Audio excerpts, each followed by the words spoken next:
Yes, sir. Yeah. What's good, y'all? Welcome to another episode of Real Talk, where, as always, shit's real. We talk about it. I'm your host for tonight, Pat Scorpio, New England representative. As always, I got my man with me. I'm letting him introduce himself. Yo, what it do? Jesus Shuttleworth, the guy, aka the GOAT artist, aka LB Lauderdale Boss. You know what it is. Rain Game Radio, the El Capitan. Let's get it.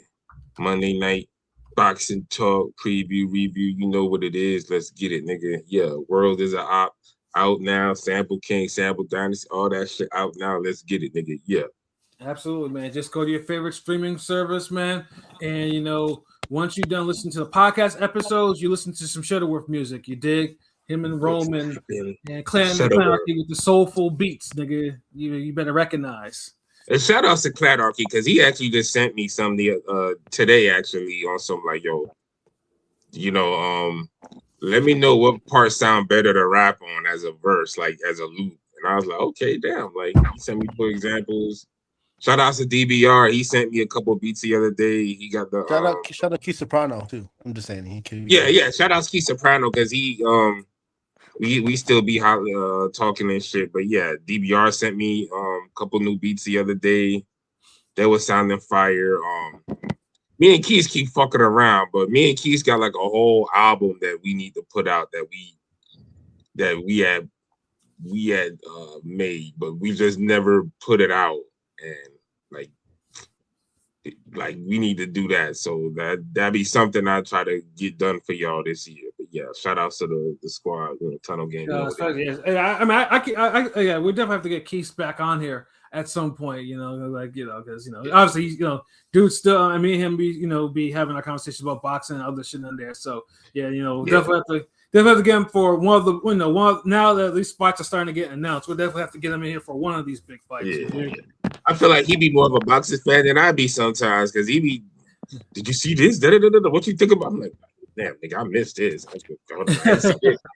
Chill, nigga. Like, nigga, you want to just get on Ring Game? The fuck, like, making me look bad, nigga.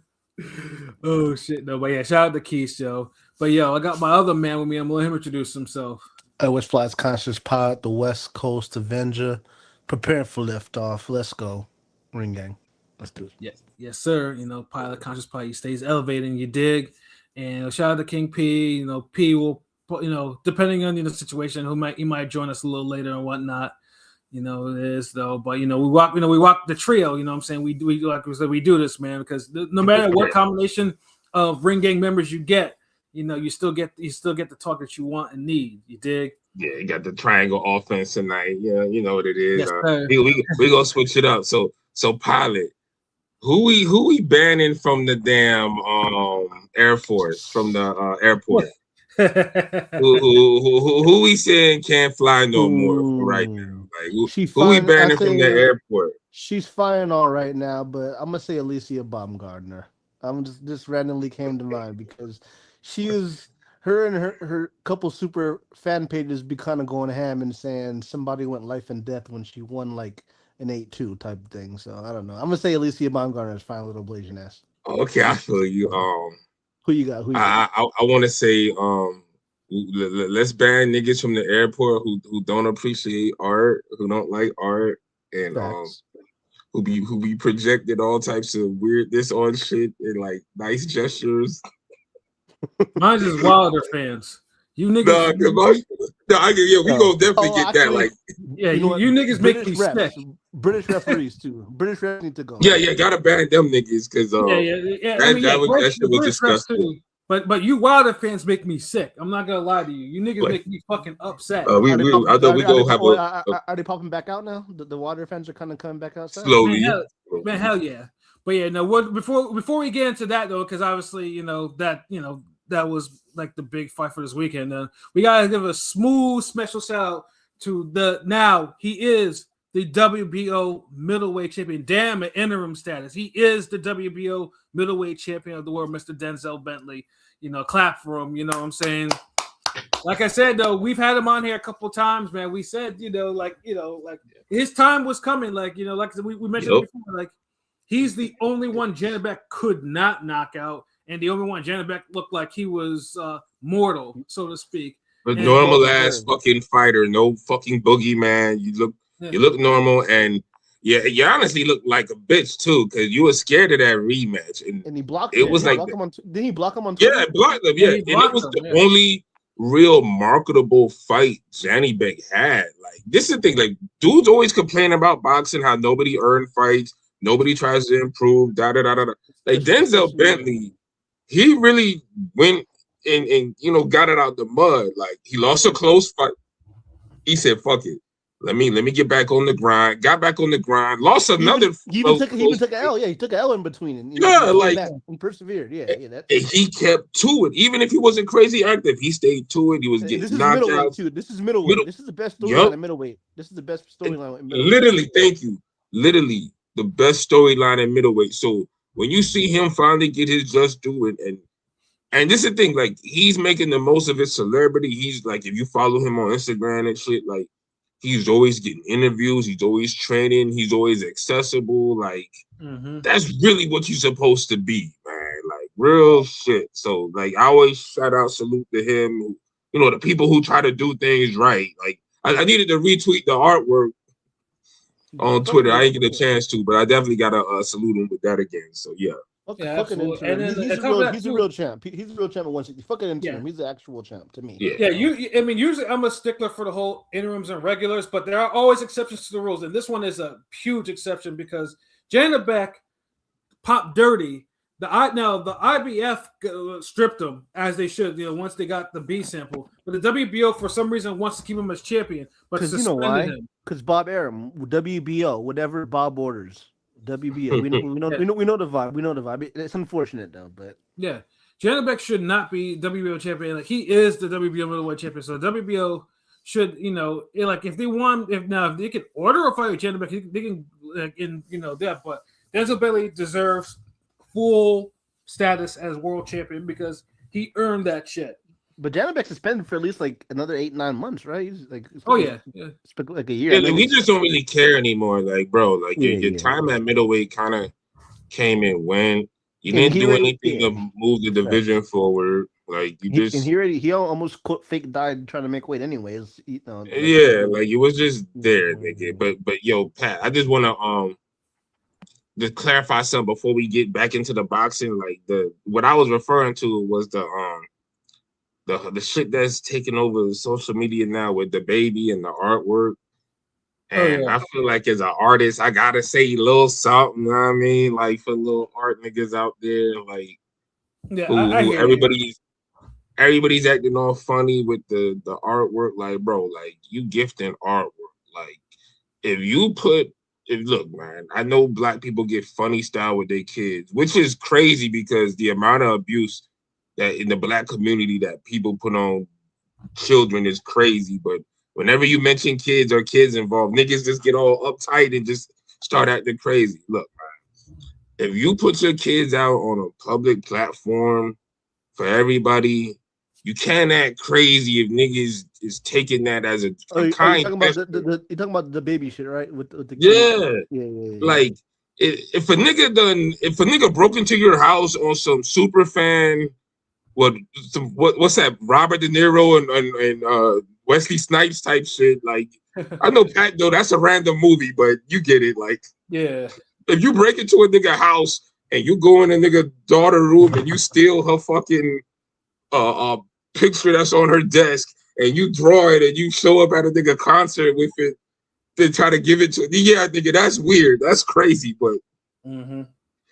Looking at like just drawing some artwork of somebody kids that they put out for the world to see on their Instagram or whatnot, that's nothing weird. Like, y'all niggas gotta stop projecting all the extra shit on there. Like have y'all not have done anything like we living in an era where like y'all niggas y'all don't never experience a gift before? Like, the biggest mistake that nigga made was just doing it for the baby. I'm gonna just be honest. Like, yeah, dude just seemed like he plays up this whole asshole role with everything he does. He just looked like he just angry, miserable for no reason. Well, I mean, there's a reason why he fell off, and other than making the same song 20 times in a row. Like, there's a reason why he never really. Because I ain't gonna lie, I used to like the baby. There was a split second where I like a couple of mixtapes. You know what I'm saying? He was kind of going off, and then he wasn't trash. He could rap. Yeah. Nah, I ain't gonna say all that. Yeah, no, I mean the baby. I mean, not his music is not my kind of cup of tea though. But I respected the part, like when he was on the he was on Sway. He was on Sway's morning show. He could freestyle. Yeah, he could freestyle. He was on. Yeah, him and he brought his weak ass Stunner from Vegas, whatever the fuck. Got the Stunner from Vegas. Yeah, I like this album though, but that nigga came up there and didn't expect to rhyme. Like this motherfucker was out here just like deer headlines. It's like, Sway's like, money spit something, like, you know what I'm saying? Like this nigga just didn't want to rhyme, like, you can pick whatever beat. And then baby, the baby, because he pulled a boss move in freestyle like he was supposed to, and it was decent. And I was like, that's all for. And then so I gained an MC respect from him because he stepped up where his artists dropped the ball big time. No, because the baby was on some kind of like semi ludicrous shit where little loony and stuff, but they could rap, Yeah, but he tried to act tough too much. He tried to act too tough. He tried to act too tough. Yeah, because all this whole taking, like, take the artwork down, take on my page, like, bro, get the fuck out of here. Like, you ain't got to make all these goddamn threats and shit now. Like, you know what I'm saying? Like, and my whole thing is, nigga, you walked by this motherfucker and you didn't say nothing. You looked this nigga up and down, ain't say nothing, and kept on moving. Oh, then you run after that? So he did it after that? Because walking. Yeah, that's what I'm saying. Like, he posted a video afterwards complaining, like this nigga still got the picture up on his page. Like, if I run into this nigga, it gonna be probably like, I'm like, bro, like, what the fuck, like nigga, you got punked already. The nigga had a picture. Pretty much, you said the nigga violated you, and you was right there. You didn't do anything, and you ran on the internet like a bitch. You ever see that clip where somebody was filming him? He's like, baby, my forever, baby. And then he's drinking something. He's like, name a song. And he's going to name a song. He comes off a little, like, he's just kind of, he's corny. I mean, I know he's a rapper. Yeah, like, it's like, bro, what you so tough for? Nigga, chill. Like, it's like you the southern equivalent of Mano, but worse. Like, well, like, yeah, I don't even think Mano would crash out on his fans like that. Like, nigga, Mano got fans? Like, yeah. So you feel me? And I ain't even trying to be, but you get what I'm saying. So it's just like, and then now Charleston White done got involved. Yeah. And he's just being full because he's the dude's cousin. So he just being full blown disrespectful. Now it's fuck his kids. And it's like, well, this the energy you wanted, bro. This the energy you wanted, nigga. So I don't know how all that shit's gonna go. I don't care, but it's just funny style how niggas be like, bro, like y'all basically y'all don't want artists to be artists in it. You know what I mean? Like, so if that's the case, like let artists just disappear for a whole year and everybody just go crazy with AI, and then when everybody should start looking the fucking same, artists could pop out and be like, well, I got the stick figure collection for 17,000. Like, we could negotiate that, and then we just go back to being artists again. Because I don't know, like, what niggas want. But yeah, I would never do no gesture like that for the baby. Like, bro was wilding. Like, I don't know, like, what you thought that was a good idea. But yeah, whatever. But yeah, just like black people, we gotta chill with this whole victimhood and the kids. What about the kids? Like, they can chill, man. Like, no one got hurt. All this tough guy. Well, it's my, like, you ain't gonna do shit, nigga. Like, so enjoy your kid. You're not gonna do shit. I promise. I saw the clip, everything. How was the art though? From an artist's point of view, was it a good portrait? Honestly, it was okay. That's my thing. Like, I've seen better. Okay, it's better than trash. Okay, it's better than trash. It wasn't trash. It wasn't trash. Like from the picture, you seen, like, it looked like it definitely resembles the kids. It just, the art has like a vibe to it. It looks like the little hood mural type of shit you see, like, that shit with Martin Luther King on the side of the liquor store and like the old 20 years, like what, 20 years ago, Richard Pryor on your TV show, on your t-shirt. Yeah, like yeah, I'm not like a fan, but just for the sake of artistry, I gotta speak, and be real about it. But yeah, I'm not. Yes, it was okay, but still, like, Well, real it's quick, still a gift. Like, do you think Basqua's shit was trash? I'm just wondering if his shit was trash. John Basqua. man, Real quick, that's one. another like a lot of these niggas. Like, man, look, this is the thing, though. Art is super fucking subjective. What one nigga think is dope, another nigga think is like ass water. And you see that with abstract art a lot of times, and art sometimes it'd be like presentation. It's like music in a sense. Like you can have one nigga that just dope as fuck, but he don't have the management, he don't have the funds to really get his shit shown in certain galleries to get that buzz. Then you have some niggas who they art as mid, but they know niggas, so they could get the little spots and the placements and all that. It's just like the mixtapes and shit. Like you could be, if you Clues man, you might get on the first 8 songs, one of the first parts of the mixtape where niggas hear you. But if you not Clues man and you just getting on and you looking for a spot, you might get spot number 18, 19, 20, 21 type shit.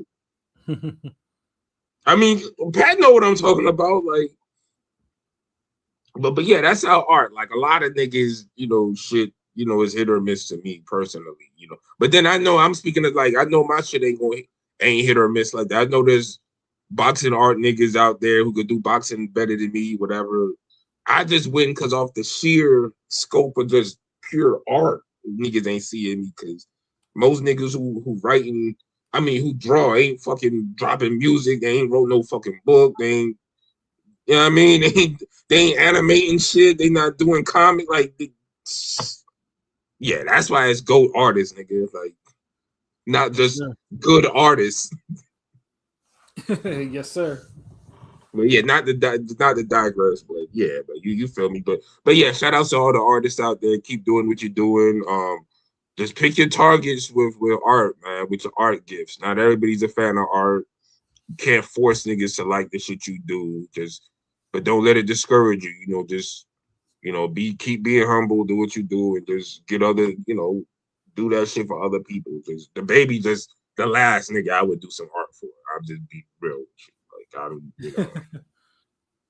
I'm, No, that's real talk, So yeah, no, I know they definitely had to, address that, and that's all good. You know what I'm saying, because art is a tenet of Ring Gang. So the niggas that disrespect art that's not it's something don't take lightly. Yeah, of course. And speaking of art, I know we got some because Prolific hit me up. I do got some new animation I want to unveil. Just waiting for maybe later this week. But yeah, Prolific been cooking up. He upgraded a lot of the shit we did before. That's what he's working on.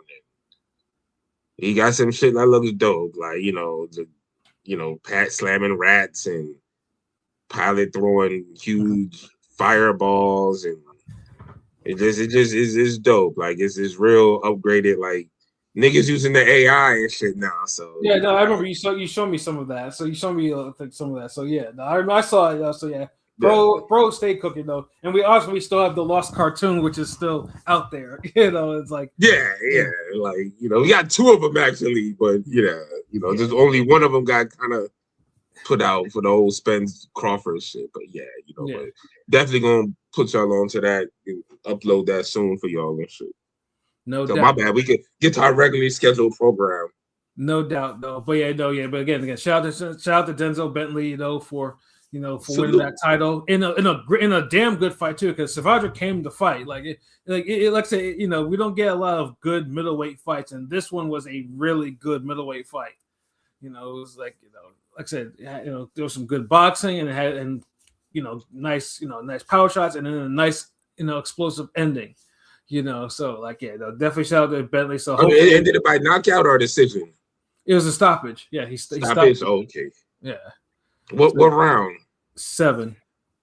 Damn. Okay. Middle round stoppage. Because I didn't get to see the fight, man. I'll be honest. I only got to see Wilder, Chisora, and I saw Dubois and Harper. That's it.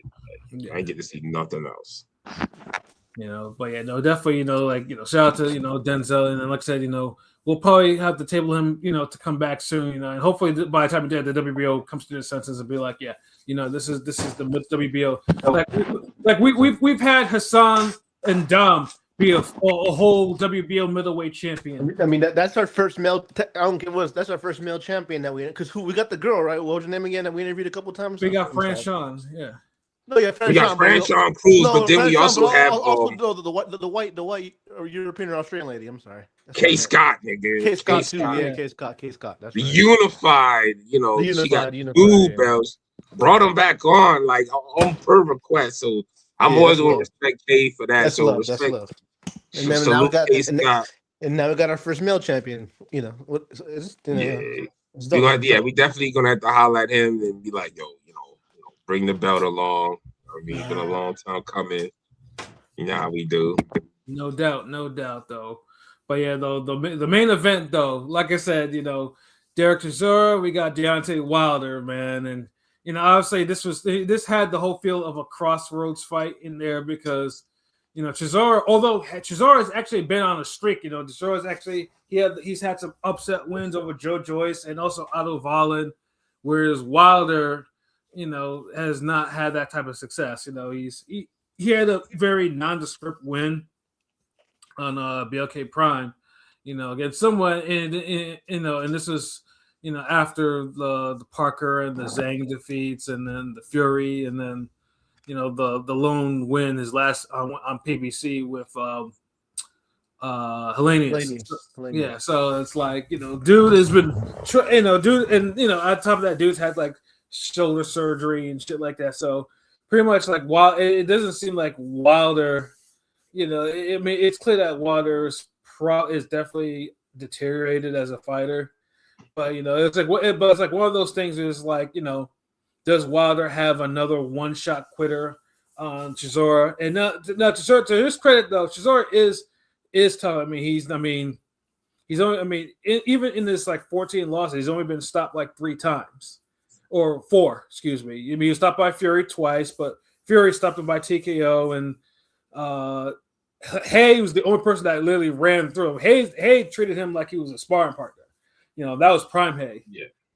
And then Dillian White was, it took him in the second fight. The first fight is one of those is a forgotten fate, really, because no one really talks about it. That's actually one of the better heavyweight fights of the last 10 years. Like the first one. It was, yeah.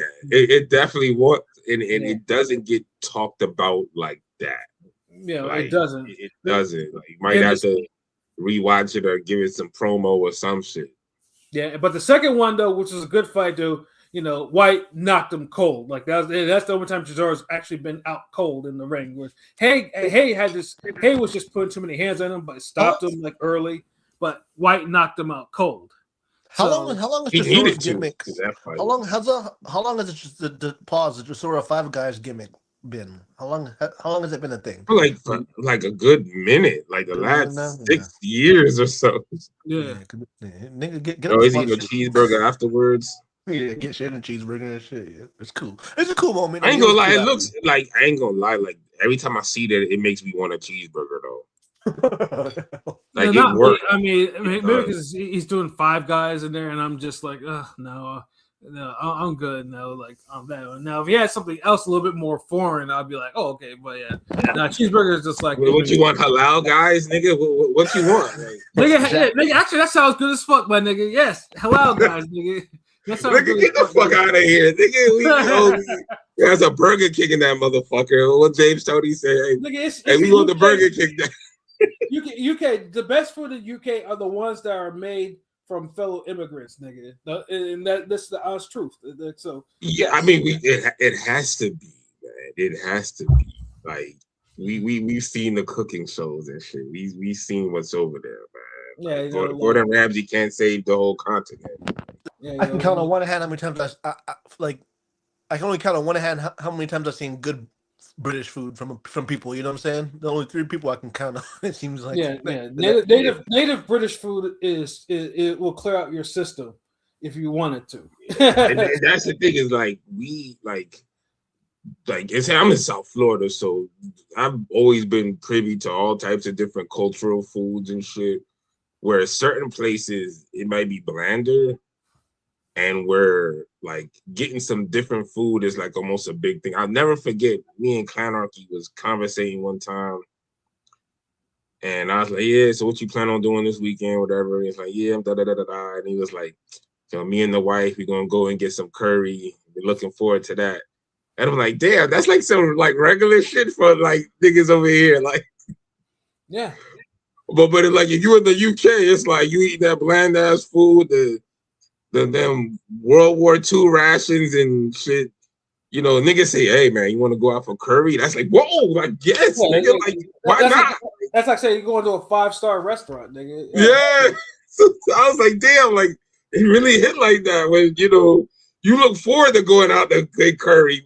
Here, that's like a Tuesday, like. Yeah, so yeah, you know, I went to Dutch Spy and I got some curry chicken. Yeah, and that's why the hamburger shit don't really move me like that. I'm like, okay, they're eating the hamburger, you know. With all the shit that all the nasty looking foods them niggas be having, that cheeseburger look the most appetizing thing I see in them niggas have. Like no, low key, that's facts. We're not gonna get into like the curries and all the ethnic foods. Then, god damn it, give me a juicy fucking cheeseburger, nigga. Like, I mean, don't give me the fucking shit on a shangle, whatever. This nigga said shit on a shangle. Whatever y'all be having on TikTok, where it's like we have the fizzy womp sticks with the glizzy globlet. Like, no, I don't want that Harry Potter shit y'all niggas got. Or the shit that's in the Crusades. Like, nah, like, you know. Yeah, like this is the shit y'all had when you're like, okay, we have to stop Emperor Saladin. Like, like no. I don't want the damn Crusade combo, nigga. Oh man, though, but like I said, with a gravy and a cross. Yeah, no, yeah. The English food is just like absolutely nasty. Like, yeah, I know when I go see my cousin in the UK, I'm telling him to like just you better have these, you know, either your wife's cooking or like I refuse to have no beans on a toast. Like that's not food. Like I'm not doing that. Yeah, beans on like what the bloody like the bollocks. It made me think about the cartoon we did with the fucking pizza, and it was like, how about some gravy? Like, I'll beat your ass. And you suggest fucking gravy on my goddamn pizza, nigga. Ugh, God. But I digress though. Yeah, but yeah, no. Like I mean, it's good. It was good sportsmanship. You know, at the end of the fight, you know, for them to have them in the locker room, because their fight itself was sloppy, it was brutal, it was cringeworthy, and you couldn't you couldn't take your eyes off it. Like it was literally a bad car accident. It was a bad. Yeah, that's why I said it was entertaining. It was like a bad car accident. It was entertaining enough where, you know, you couldn't keep your eyes away from the screen. It's the best bad fight I've ever saw. It's up there. I couldn't look away. I'm like, damn, this is awful, but yeah, I'm intrigued. Yeah, you know, both. I mean, you had Chisora that was trying to land the overhands, which he was landing, you know, for the most part on Wilder, and then Wilder was stopping the jab. He'd use the jab, and then he'd throw a right hand, and he would miss it. And then he would go right hand happy, and it wouldn't really connect. And then he'd go back to try to jab up, try to set up another right hand. This was literally how this. What happened to the right hand of Wilder though? Like, I mean, is it just the age? Because you know they say nigga had to throw 5 of them to land one. Yeah, that's what I was like. That's worse than them Margarito Salido. Maybe he's getting old the reflex because you know, yeah, with the right hand used to land. You know what I'm saying? I don't know. I'm just saying. It's the style. It's everything though. The technique, the shoulder surgery. A lot of people now remember the second Fury fight. People know how to prepare for the right hand. How to prepare for the right. Joseph Parker fight too. The Parker fight. That too. Yep. And you make him throw it. Like Wilder's right hand is only good when it's done in a deceptive manner. He never learned how to throw it in a normal. Jab 1-1-2 boom, jab right hand 1-2. When he was younger though, like he'd be able to use a jab. He'd be able to use a jab to measure it and land it in a violent way, where people call him one of the greatest. Yeah. It basically it's his delivery system. Like he used to be able, and this is all on Breland, worked on his delivery system, and this is where even though some of he threw wild punches, when a right hand landed, like in the second Ortiz fight, that was probably the perfect example of him landing, the delivery. He jabbed, he circled, he found his opening, and he threw it, and he punched right through Ortiz's head, that type of shit. Like, or Sabilka, he was able to jab and then time a right hand as Sabilka is throwing a shot and catch him. Like, that timing is gone for whatever, and it could be, I don't know, age, shoulder, or the reflexes, or the coaches, or whoever's competition. Remember, like, this is the first time he's thrown right hands against like real world class guys. Mm-hmm. Not these, toaster leavings. But PBC was, dragging out the ring to fight him. Say what you want about Chisora, but he's a higher level than the Eric Melenas. It's true. It's very true. When you fight them all in a row, it starts looking bad on you. When you start, normal shit is looking horrible. Like, you can't do it. It takes you 5 fights to get a decent right hand. He's also 40 years old, so it's like, I get it. I understand what you're saying too, but that don't mean it does. The hell? He went to that Wilder trilogy. Ain't been the same since. Like, you can't not acknowledge that.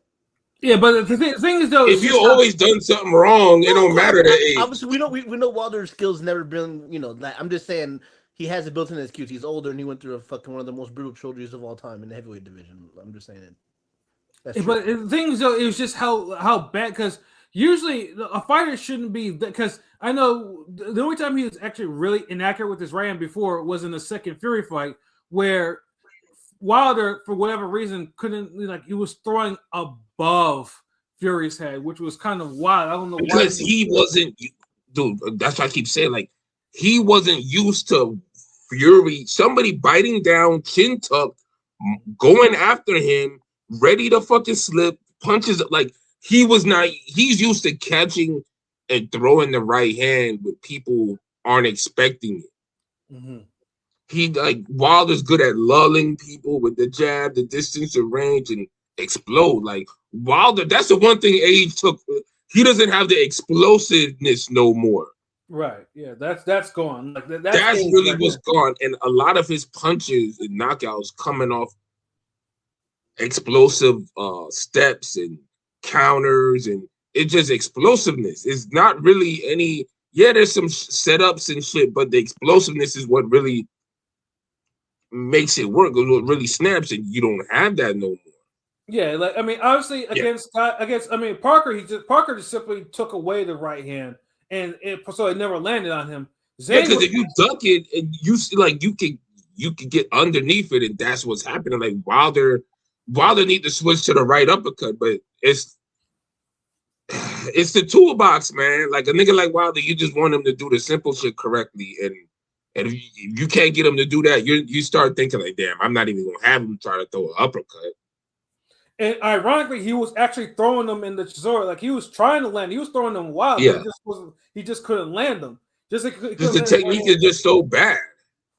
Yeah, I knew his right hand definitely lost it, because when he fought Herndon, the cat on BLK Prime, Herndon absorbed some right hands without going night-night. He took some right hands. I'm like, oh, okay. But he also saw those right hands too. Yeah, and he saw them coming. Yeah, and it was just that's a lot of the mystique. Like I feel like, are you really punching hard if all your knockouts come from shots that you don't see coming? Where I feel like that the punch you don't see coming is always the one that gets you. But I feel like if you really hit hard, a nigga could brace for your punch and everything, and you'll still knock him the fuck out. We see niggas know in a way is going to hit him with a right hand. If they're right there for it, they can't do nothing about it, and they get hurt and knocked out by that shit. It's not a, oh shit, I didn't, oh wait, the hook came out of nowhere. No, nigga, like, this nigga's throwing Dragon Ball Z punches and shit. Like, they there, nigga. Like, yeah. That's the difference. Like And that's why I Wilder, was surprised too, because you should be able to hurt somebody with a normal 1-2, bam. Like, oh shit. Not no, oh, gotta sneak it in. Okay, he blinked, bow. Like, come on. yeah, it just seemed like too when he was jabbing, or he would go back to that cross arm thing that he likes to do, his cross arm stance, which that every time I see that stance, and it's just like, oof, you know. And then like because Chisora is old. Chisora was able to see those right hands coming, and even like round-wise, Chisora didn't do bad. He looked better than Wilder did, if you're being honest. Yeah, because Chisora actually landed some home run overhand rights. I'll say for what it's amazing he didn't go night from some of the overhands that Chisora landed. You know what it is? Like Chisora crowded him too much when he had him hurt. Like, yeah, and a lot of times he hurt Wilder, and Wilder was able to balance himself on the ropes.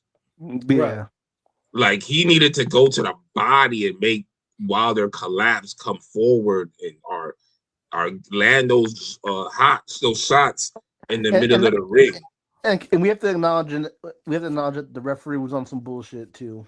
The referee should have been DQ'd twice. Really? Yeah, the referee lost control of that fight early. Like first, when in the second round, when Wilder and Chisora were doing whatever the fuck they were doing over the top rope over there, and then fucking Chisora's cornerman.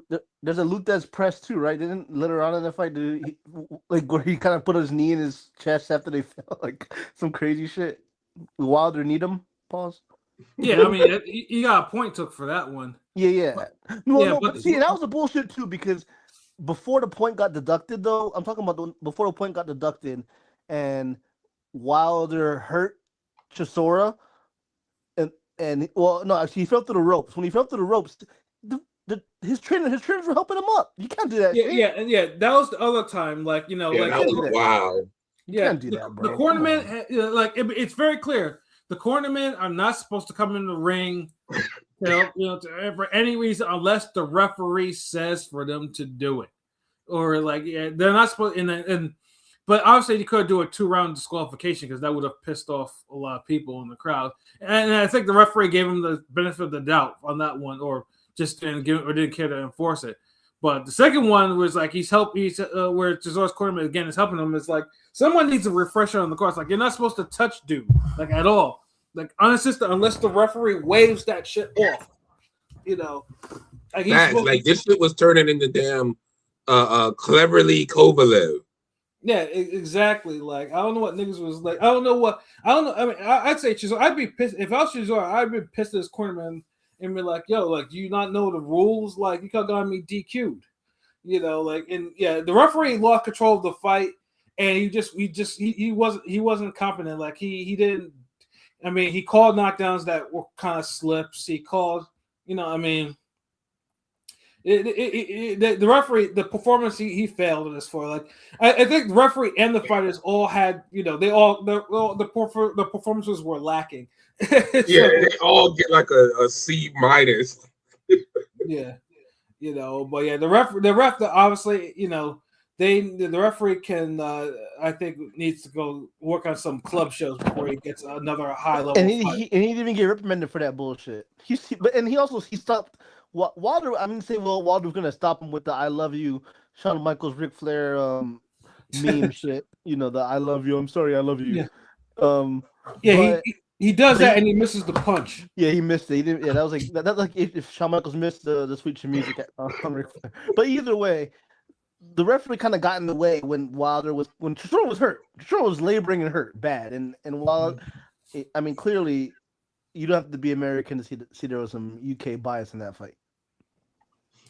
Yeah, no, but I mean even with these things, it wasn't like Wilder did not do enough to to separate himself from Chisora. Like, what do you think won? The knockdowns were just enough for him he should have gotten the nod. Do you think Chisora won, or do you think Wilder won? What's that? Who do you think won? You think Wilder won fair and square? Yeah, I thought Wilder won, but it was a close. Like the close, knockdowns were the reason why he won. He got credit for 2? Yeah, he got credit for 2. Yeah.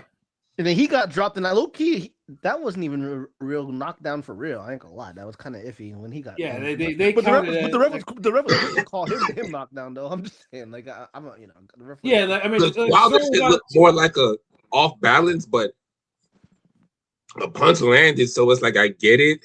Yeah, it was just a wild fucking fight, bro. Like at that point, like I don't even blame the ref at that point. Like you get a knockdown, he get a knockdown, everybody get a knockdown. Fuck it. Yeah, I know. Y'all niggas fight better than if y'all want less knockdowns. Shit.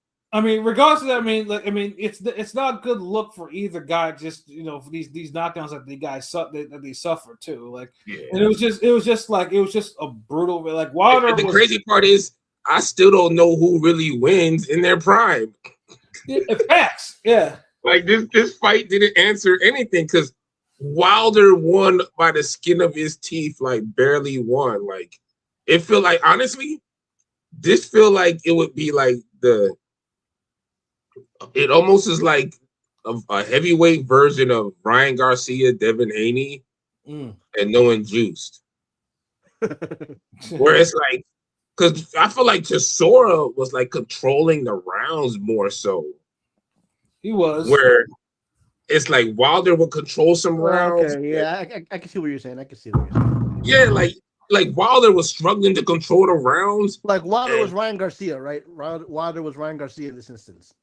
Yeah, like he was struggling to control the rounds, but then it's like it seemed like when he would land a clean shot or his offense was just a little bit more dynamic. He had the bigger moments, basically.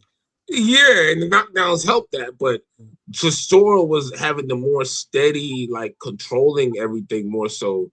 And then until he started rocking him too. So it just had that type of vibe. But yeah, Wilder barely won.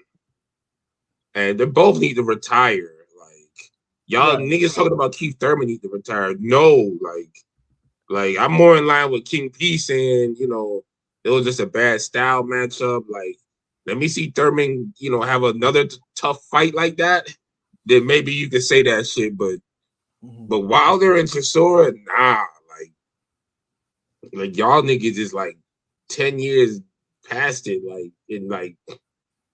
I don't even know how y'all got to the ring the way y'all was performing. Yeah, and I mean Chisora was as heavy as weight, so he wasn't. It wasn't like, he wasn't like. I mean, he definitely. I don't know what he was doing there, but I don't think he trained that hard. But he was expensive though. Like I give him that. Like his work rate wasn't that bad. It wasn't. It was just a little sloppy. He smothered his work too much. And then Wilder gassed halfway through the fight. Because I mean, that's another thing he did. Yeah, like he was laboring so fucking much. Yeah, like it is I don't know, like whether it's laboring to use his jab or laboring just in general. It's just like nothing in that fight was like Wilder's ready to make another world title run. Like he's nothing like it. I mean, imagine if he actually went ahead and fought Usyk, like motherfuckers really want, like trying to get done. Like Usyk would have had a field day with him. Like it would have been, Usyk would have beaten the fuck out of him. And at this point, it's like you got only one fight to make for this nigga. You can't do these, extendo fights with this dude. Oh my bad. Oh, what up, Rob? Yeah, no, it was just. Yeah, and I'm not a Wilder fan, but even I'm like, this guy should really stop fighting. Like he's like there's nothing in there. Like, and yes, Chisora is a decent win because Chisora has actually been on a run. Like, I'm not saying though, but this is an older Chisora with more wear and tear than Wilder, and it's just like and you're having a close split decision fight with them. And like they should. Like this was a fight where a close 20-26 win over Derek Chisora is crazy. As that like can legit be your best name on your record? Yeah. Because honestly, breaking it down, like, and y'all could jump into the poll if you have the Twitter poll, but like that's crazy. Like. Like, Derek Chisora, not prime Derek Chisora, but 2026 Derek Chisora is your best career win. Yeah, like I don't ever want to hear you niggas say Golovkin and Wilder is two sides of the same coin ever in my fucking life. Yeah. And Like, that was what was pissing me off. I was just like, because I'm obviously with this victory, the Wilder fans are out, and it's like, we should salute this man, or why don't you want us? You don't want to succeed, and it's just like, do you niggas not see how he's fighting? Like, what are we talking about here, people? Like he had a very close win with a Chisora that, although he was on a good streak, is 42 years old, older than he is, and more wear and tear. Like Wilder, this is the fight I ever said that I said that this if he had a one hitter quitter left in his repertoire, then yeah, that should have been in this fight. Like this fight should have been it should have been a one punch knockout, but like I said, the surgery, his reflexes, there are a lot of things that don't get me wrong. I think Wilder probably still has a heavy punch though, but I think, like I said, it's something. But yeah, he lost a little zip off. I don't even think he don't have a snap no more on it. Yeah, and the way he's throwing it, like if this would have come to technique, like he's not putting his shoulder all the way into his right hand to reinforce it, like. And also, because this is the thing, like this is one of the hardest things to get with certain people with the right hand. Because one of my students do it, Angel, and you'll see. Because I got a whole bunch of I be training her on the weekend, so I got like most of the recent content I got is of her, and we talk about it like when you throw the right hand, like some people, because your stance is like this. You feel me? Right. Some people, when they throw the right hand, when they're turning, they're throwing it down. Whereas a quality right hand is you're throwing it straight. You feel me? Yeah. Because when you throw it straight, the right shoulder lines up with your left shoulder. So now you got all of this behind it. Whereas you don't have that if you're throwing like this. And some people do that. And Wilder does that. And he does that a lot. And those aren't the type of right hands that could really just knock you out type shit. It's essentially an arm punch. And he threw a lot of those. He threw a lot of those, and every now and then one would land and it'll do damage because this is 2026 version of Chisora. What up, Chris? Salute. What's Golovkin's best win? Gee, I don't know. Danny Jacobs, Kell Brook, Martin Murray, fucking I would say literally you could pick any one of those really. Right. Like that's really like but even then it's like think about it like a Curtis Stevens is the equivalent to a Derek Chisora Golovkin win for Wilder. Think about that. Because I know what y'all need. I know what you're trying to do, fam, with that question. Yeah, I know what Chris. Yeah, Chris. He's you think he's slick? This ring gang, like, come on, like. Yeah. But yeah, like, think about that. Like, is Derek Chisora any better than Curtis Stevens? At least prime Curtis Stevens, not 2026 Curtis Stevens. Yeah, Chris, think about that. Like if you even say like fucking Eric Molina ain't better than no fucking Darren Barker. Yeah, I mean we can go to. I mean I don't think we got many votes on that poll, but we can bring it up, right? Pause. Yeah, niggas avoided that motherfucker. No, but I mean we got some comments and quotes, but we didn't get many votes. Oh, look, I'm wrong. I don't even know it. I'm a poet. All right. Yeah, so it goes to what I say about like. Obviously, this fight, the Wilder fans came out there, and some of them were talking incredibly stupid about Wilder's. It's like, and they clearly probably just watched maybe a highlight or two, but didn't watch the whole fight. And then of course, obviously the Joshua thing came up, and I'm just like rolling my eyes. And Well, no, that's I the will only say, fight though, left for I him. will say I feel like the Wilder, like it, like I had 2 friends who don't really hit me up about boxing all the time, ask me about it. So I think the Wilder Chisora did strum up a lot of casual, semi-advanced casual, because a lot of people were hitting me up for it. So I think a lot of people did. But because all the promo, like this, because the whole pause, like the whole nutting on the stomach thing and all that, like yeah, all of that. Like say what you want. Like this is the thing with the Zone. Like the Zone really ain't that platform for boxing like that. But depending on the fight and how good the guys, the fighters promote themselves or whatever platform, they'll make noise. Like, but the thing is, it's in a way where not everybody sees it, but people hear about it. Like people are in the loop for it. Like it happens. Like the same thing with Ryan Garcia, Devin Haney. That happened with that fight. Devin Haney and Prograis. Like it happens. Like right. But it takes special fights, special fighters, and the promo. This nigga Chris Brad said, "You got me." Yeah, I know.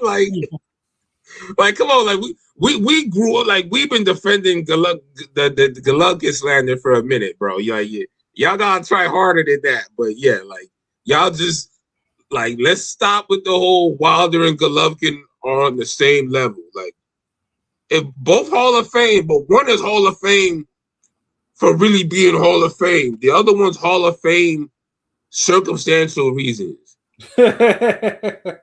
You're an American heavyweight champion that got 10 defenses. Like, we're kind of obligated in this era, after the Klitschko era, we're kind of obligated to put you in the Hall of Fame. Like, we're kind of he had the longest. I mean, I think 2007 was the last American champion until him. When he win it, 2014 or 2015, or when did he win his time?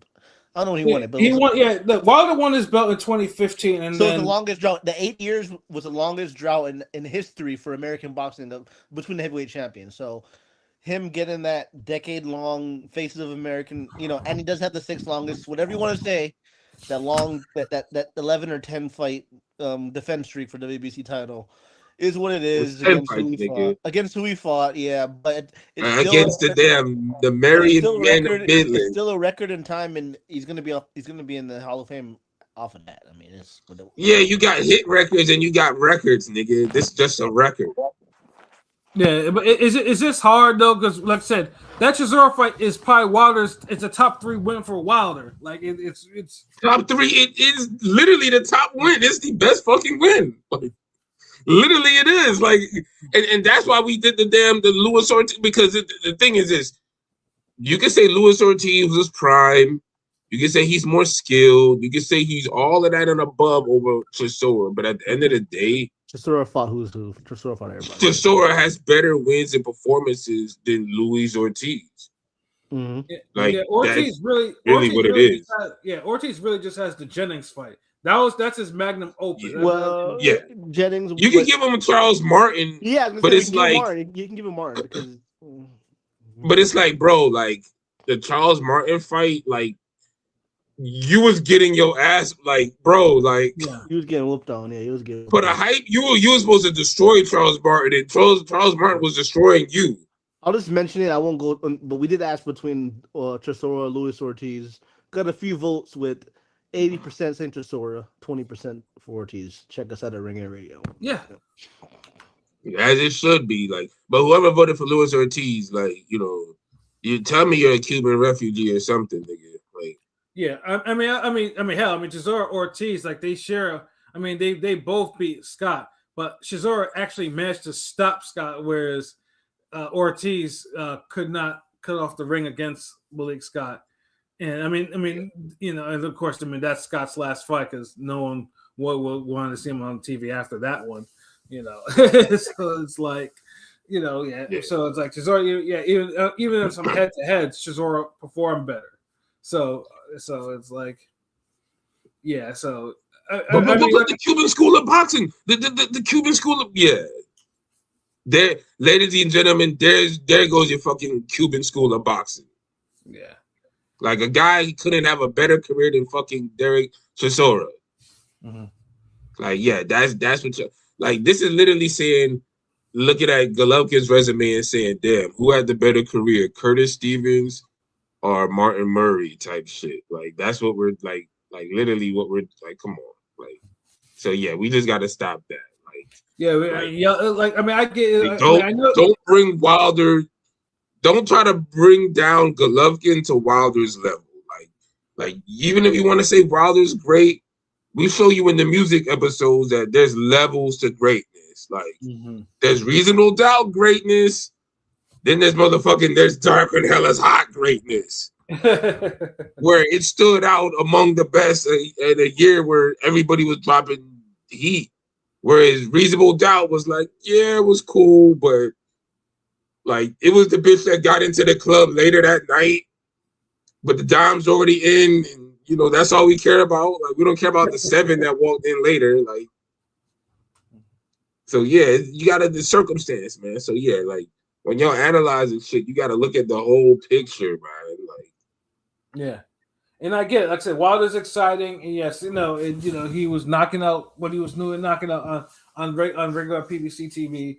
But it's just like now you see the reason why. It's just like why all those setups and cams were not good for him because he never developed the way he should have. And then it's just like, you know, and of course Fury going down multiple times against him didn't help. I mean, didn't help things. But even though Fury came back and won the last 2 fights.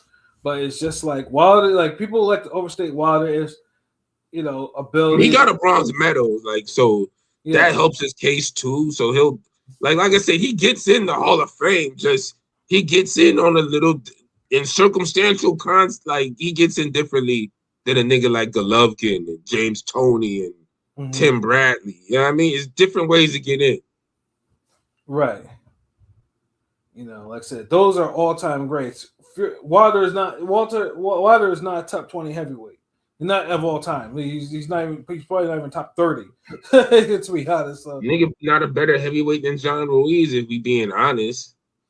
Yeah, so it's like John Ruiz or Andy Ruiz for that matter. So it's like Andy Ruiz for that matter. Yeah, like what, like you already know how I feel. Like he ain't seeing no fucking Chris Bird, nigga. Like. Easily way better wins than Wilder has, and he'll probably never get into the damn Hall of Fame. No. You got prime Tua, prime Vitaly Klitschko. Like what other boxer has wins over those 2 prime hit like nightmares? Like yeah, exactly. So it's that's why it's like it's hard to put Wilder in any higher thing other than he was exciting and you one punch people to sleep. Yeah. You know? Can I ask you real quick a side note for heavyweights? Who would y'all favorite, Chris Bird or Briggs? Shannon Briggs. I'm just wondering. I just asked that. Briggs was my favorite. I didn't like Bird. Chris Bird will box the shit out of fucking. Shutter's a Bird fan, so that's why I'm just wondering. Chris Bird will box the shit out of Shannon Briggs. Shannon Briggs ain't got that. Like this. Don't get me wrong. All right, look. If we take a prime Shannon Briggs, like Briggs could hurt him maybe. Like Briggs is big, could hurt him maybe. You know, Bird was a small heavyweight, but the fight is good for the first 5 rounds. It could look like McCline and Bird, where when I say that, it could look like because Briggs got fast hands, about 6'4", 6'5". Yeah, he's a bigger heavyweight, yeah. Fast hands, he got pop on his shots. But the stamina, so like if he don't hurt Bird, and Bird got a chin, you know what I mean? So like you gotta hurt the fuck out of this nigga. He'll look good early, and then Bird will just weather it and start boxing his shit up and taking them apart. Yeah, boxing, yeah. It's my favorite, yeah. He'll literally, you like the Mill McCline fight. Like, probably not as, maybe not as action-packed. Because that's almost a fight of the year in any other era. Like, that's a good heavyweight fight. And it's actually crazy to say that too. Like, you know, Chris Bird, like I mean, but it's I haven't seen the fight in a while, but it was one of my favorite fights at a time where I always watched it every year or so. Like, and that was I haven't seen it recently though. I saw Bird Galata more recently than Bird McCline, but you know, but Bird Galata's a good fight. Like, come on, that's why niggas kill me when Shakur Stevenson be like, man, like. I was like, no, nigga, you not even get as most talent out of you that you're not even on Bird level of talent and defense. You talk about Floyd and Pernell Whitaker, nigga, stop. like your defense is only as good as the damn monsters you fighting and you putting hands on them. Right. So yeah, those quicker guys, like, come on, like, if Shakur Stevenson was fighting the equivalent of Tua, who would that be for him? Pitbull Cruz, like. And Cruz is good, but I mean, he not on no Tua level. Come on. So yeah, no, it's just like it's hard to really place Wilder at a high level, just given his accomplishments and his skill set. It's not enough. But he'll get in, like I said, circumstantial type of thing. He will get in. But do I think he's an all-time great Hall of Famer? No, but these things will. And he'll get in first ballot too. Like, he'll literally get in on the first ballot. Like, just because the whole heavyweight, like, they'll make a big deal. Remember, he already has a statue and all that shit. Like, and this ain't no hating. It's just a different era. Just being honest. It's a different era. It's a different era. You know? No, but it's not even a different era, fam. It's just the circumstances. Like, you can't tell me John Ruiz and David Bird, Chris Bird, could not beat the same guys that fucking Wilder beat. Okay, hold on real quick. Let me ask y'all: is Fury Joshua Hall of Fame for sure too? I'm just wondering. IBF. We're talking about the IBF. Yes, dude. Anthony Joshua is definitely Hall of Fame. I know people will disagree with me, but gold fucking medalist, unified. He had like 3 of the fucking belts. He brought it back. He brought the heavyweight. He brought heavyweights back. He literally kept the heavyweight division on his back. Like, brought it back and kept it on his back. He has a fight of the year under his belt. Like, you got to look at all that shit too. He's won rematches. Yeah, he almost became 3-time champion. I think only Lennox Lewis, maybe Ali did that shit, right? I mean, he lost to the. Didn't Holyfield become 4-time? Holyfield was 4-time. Oh, 4, yeah, 4. You're right, 4. Okay. Yeah, I don't know. I don't know if he deserved them all, but you know. Yeah, I don't know. The Ruiz fight. Yeah, but yeah, like, so when you factor in all of that, like, Joshua definitely is like, he's fought more of the real top contenders of the heavyweight division than anyone else. Like, yeah. Think about it. Like, come on. Dude, it got to the point Joe Joyce has a better resume than Wilder. Yeah. Like, literally, nigga, and that's somebody who just walked into the heavyweight division with a costume gimmick and shit. Right. Yeah, the juggernaut.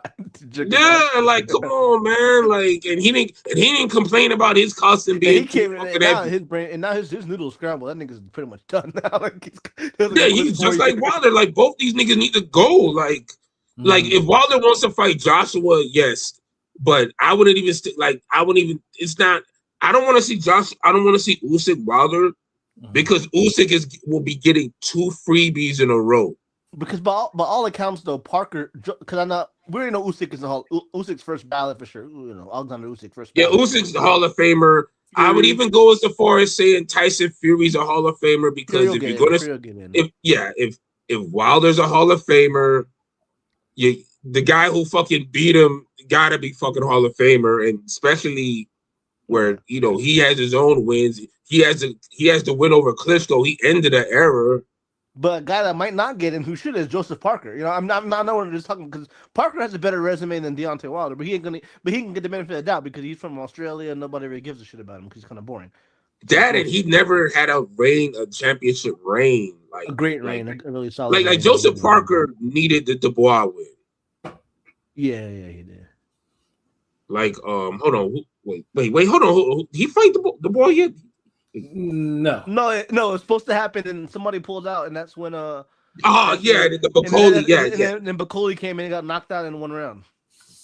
That's one of those fights that I forgot happened, like Zab Claudy. Like, I was watching that the other day, and I was like, damn, these niggas fuck, and I'm like, oh yeah, like, but yeah, fucking Parker needed one more, I think, quality win, or he needed to win the belt again. If the Dubois fight would have happened, or if he would have got the the Usyk fight and beat Usyk or one of these other top wins, I can see it. But it's hard when it's like a lot of these top wins coming when he's not a champion. Right. Like Andy Ruiz, good win.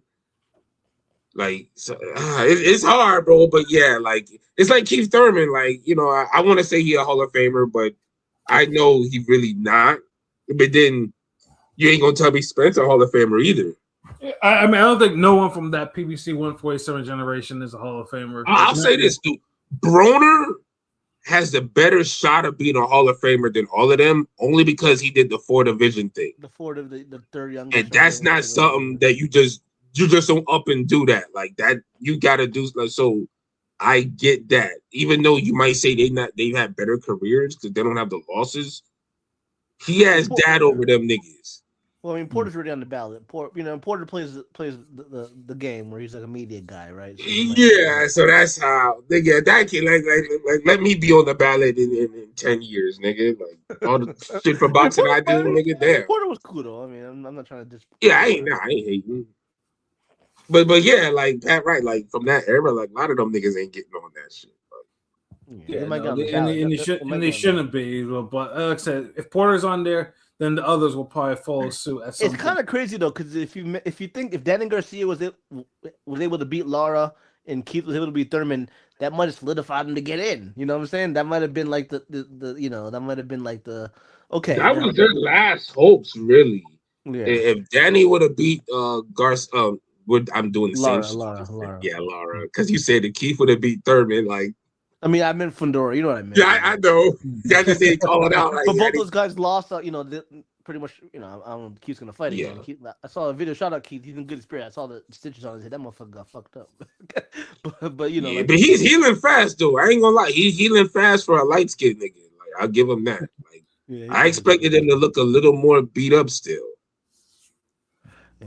I mean, I won't lie. The PBC welterweight era I kind of got back in the box, so it was cool to watch. But yeah, those guys. And you see it now with Fundora fighting all these fucking old men now and type. He's not going to fight the Zayas Boots winner. It's just unfortunate that he want to fight Ortiz. I mean, like no wait, we're not gonna shit on Fundora for that. Like, come on, like, what are we doing? No. Yeah. Well, I heard Fundora. He said he fight all the old dudes. Like Tszyu was old. Like, what the fuck? No, right? I mean now on the diet they're talking about Jamel Charlo and shit. Yeah, hold on, Pilot. What happened, man? Like now it's like Jamel Charlo. I mean, he called out Charlo. It seems like that's what's happening. I don't know. I'm just saying. Nigga, no one take Charlo serious, man. Like, the only nigga Charlo fighting is the fucking bottle at this point. Yeah, that's true. Like, let's be real. Like, until Charlo gets in the ring, and this is for Mel, not Maul. Like, Maul, I don't know what he got going on, but at least Maul has been semi consistent, kinda. At least he's had a fight recently. I know it was a year ago, but still, whereas like Mel, nigga, that's been it. Like at least Maul be in the mix for fights.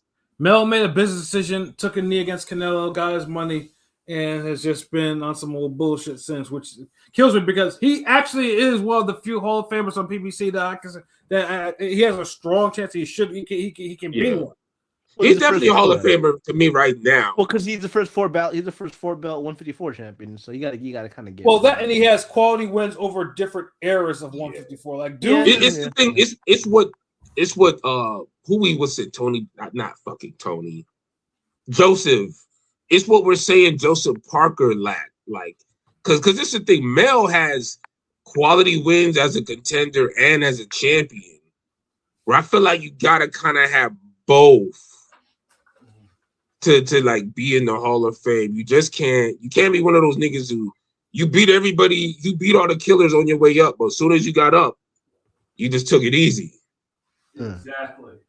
Like that should open the door to a different level of killers. Like what them Bloodhound niggas said, like the S4s, nigga. Like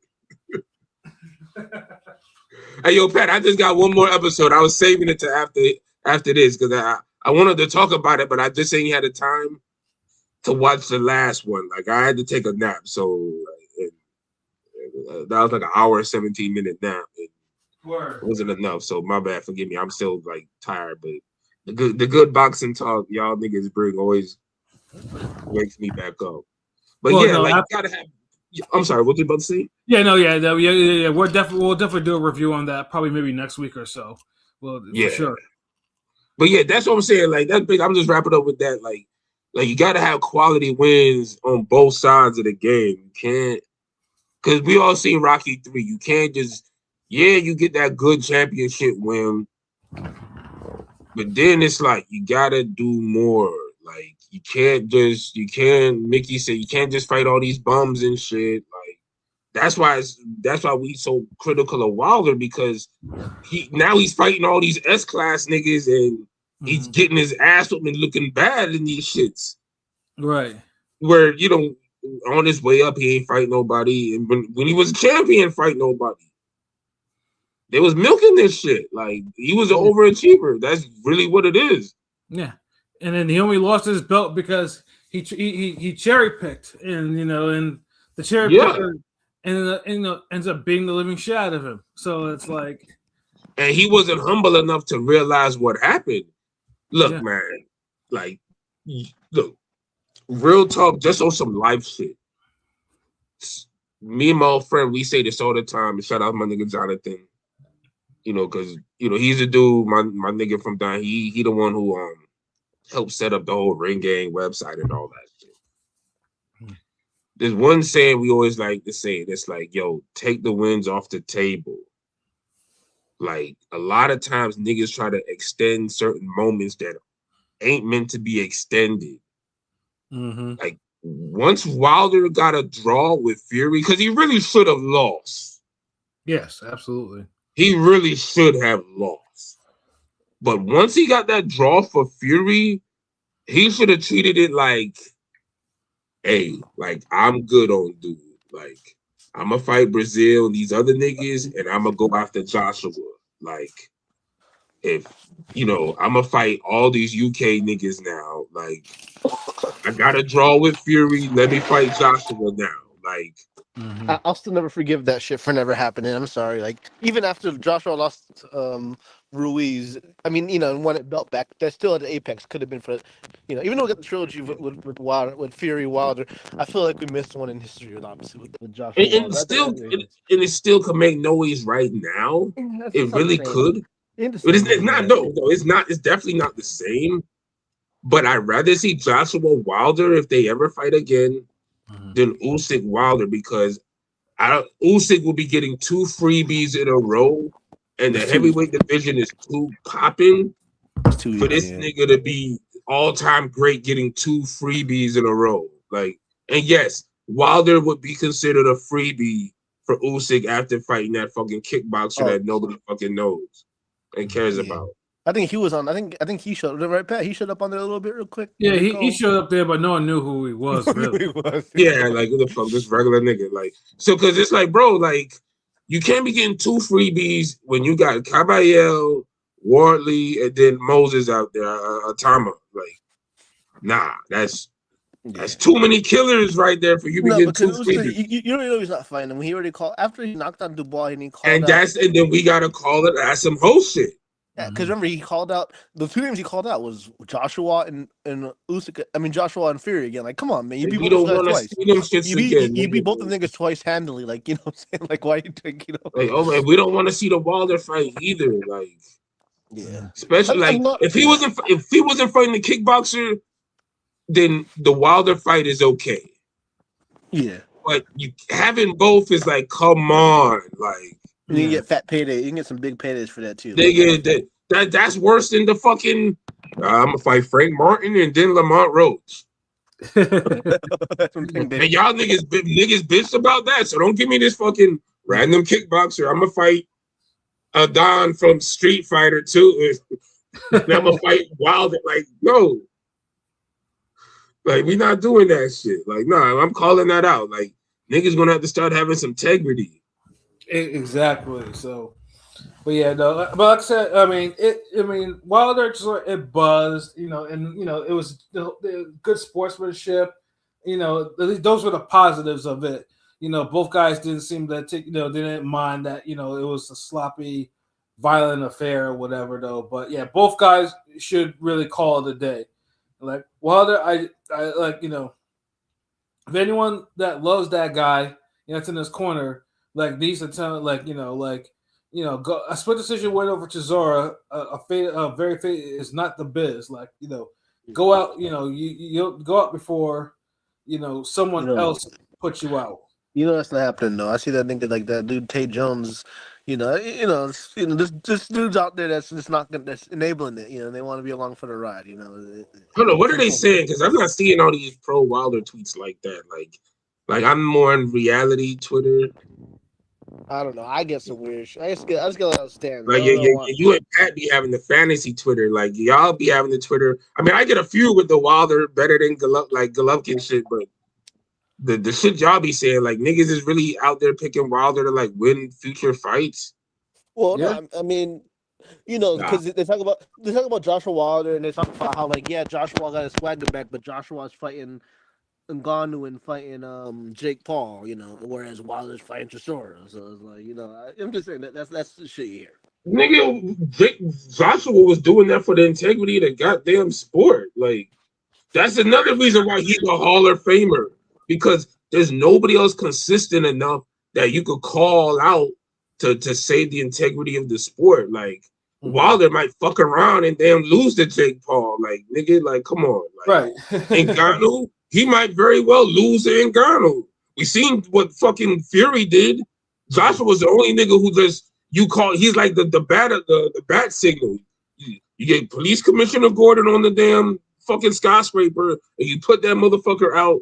Joshua show up and he's like, okay, you got MMA niggas winning Twitter arguments. You need Ngannou bodied. All right. Bop, bop, bim. Got him. Hold on. Jake Paul is picking on Tank, and we're kind of tired of seeing this nigga take bullshit fights. Yeah. You need him packed up. Okay.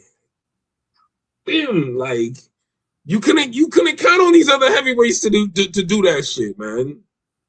No, you cannot. You win points for that. Like in boxing, doing what Anthony Joshua did in those two fights is the equivalent of a nigga in the NBA winning a slam dunk contest. It counts towards your all-time ranking. Okay. I can see that. Like, you can't tell me that doesn't help Kobe's spot. Okay, maybe you say All-Star MVP. All-Star MVP. Let's say, I don't know, dunk contest don't matter shit no more. Let's say All-Star MVP. No, nigga. I'm from the fucking era where the dunk contest mattered, goddamn. It don't matter in the past 20 years. That's all I'm saying. But okay, I got you. Nah, maybe the past 15. 15 years, about 15. I mean, the last because there was, and that's whose fault is that? Because remember, this era superstar didn't do it. Yeah. Was there anything else good on the? Other than our boy Denzel Bentley becoming the middleweight champion of the world, what else was on that card, Pat? That I forgot what stood out. Nothing. It was a trash card. Nothing. Silva was on the YouTube portion. Audio was acting up, and Silva, he looked kind of ruined because he got a decision, but it didn't look good in it. So. Hey, what up, Marquise? Anthony Joshua is a John Wick of boxing. Yeah. Pretty much. You need someone to show up and do what the fuck they're supposed to goddamn do. Mm-hmm. Joshua's there. Like, I rest my case. Like, he's a Hall of Famer. Like, easily. Like, and you British niggas that be saying he's not. Like, y'all fucking kidding me. Like, go eat your goddamn tea and crumpets and shut the fuck up.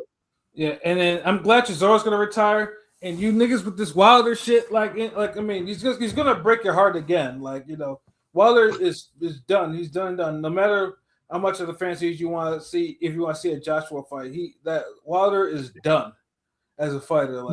Honestly, I'd rather him retire. But if he takes one more fight, like Joshua's the only fight that's worth it because I feel like that would be the one that got away. And this is the last and final time ever that the fight is viable, where he's coming off of a win where nothing could ruin it. Joshua's coming off a win where somebody's like, look, we'll finally just do this shit. Boom, do it. Like, be done. Close the book on this. Although I feel like Joshua would really fucking hurt him. Yes. But it is what it is. Like, but other than that, like, hey, like unless you're trying to fight, I don't even trust him fighting a bum in Alabama at this point. Now, you know how some niggas be like, hey, yo, Pat, you know, I know you about to hang it up, so, you know, we'll pick a guy who could, you know, go a few rounds with you and you could knock him out in Connecticut or some shit. And, you know, we'll bring out the whole squad, ring gang, or have a picnic the day. Like, we'll do it big for this nigga, this Pat retirement fight. Like we could count on you to body this nigga type shit. Where it's like some niggas you can't do that shit. It's like, I mean, I want to have a hometown fight, but I'm nervous. Like that's how I feel. So it's like, if you're gonna be that nervous, then fuck it, fight Joshua. I'll be nervous over some millions. Yeah, that's also facts. But yeah, shout out to Wilder and all of them. But yeah, that's good discussion. I know we're gonna be missing these Wilder discussions later on in boxing. Yeah, for real. We're being Pat that has so much effort in debating the narratives y'all throw out for this motherfuckers. And it's not even hate, it's just balancing the goddamn force. Like, got us feeling like Sith Lords and shit, nigga. Stop. Like, but we bad guys for telling the truth about this nigga. But I know, LB, you said you watch Dubois and Harper, right? Because yeah, let's talk about that, guy. Real shit, real talk. Yeah, I mean, I was disappointed. Yeah. I mean, because Terry Harper is not that far removed from getting stopped. You know, from getting stopped. She's like maybe a fight or two at the most. Wait, who stopped her? Somebody else stopped her after Baumgartner? Oh yeah. Oh damn. Okay. Wasn't it Cameron or somebody? Well, Cameron fought in that cartoon. Shout out Chantel Cameron, my girl Chantel. She became a 154 champion. They might make her versus Michaela Mayer, which at this point is a pretty damn good fight. Cameron versus Mayer. Cameron versus Mayer is an awesome fucking fight. It's a banger. What are we doing? No, Sandy Ryan stopped her. Oh damn. Okay. Oh yeah. Well, she's a welterweight. Like it's kind of like either way though. Yeah. A mean welterweight. Yeah, but that's because I expected, I thought Dubois would actually kind of like put her in the fucking trunk. Yeah, she dropped her and everything, but yeah, it wasn't. I don't want to. In the Baumgartner shit, Baumgartner hasn't got a KO since the Harper shit, so I don't want to hear nothing about Baumgartner stopped her because she ain't had no power ever since she got popped. Yeah, but I mean, it was a cold ass KO. It was cold and everything, but I'm just saying, like I treat it to me like the Margarito situation. I'm sorry, I'm just saying I don't count anything until after because I'm just saying I don't know. This is the thing though, man. Like, look, bro. Like, if you're trying to sell a fight, you're trying to be that chick that's. If you're trying to be that chick that's saying, "Hey, man, Baumgartner's ducking me, she don't want it. She on some pretty shit. She don't want this smoke."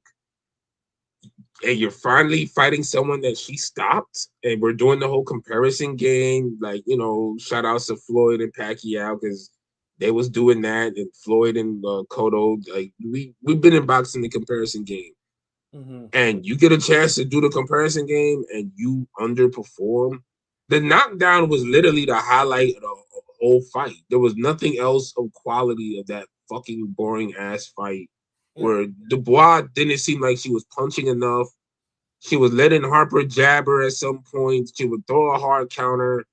It's like she woke up after the knockdown, but that was like in the 7th fucking round. Like, she won clearly, but it wasn't no great performance. Like this version of Terry Harper, you supposed to wipe your ass with her. Especially you was raw in the whole fucking promo.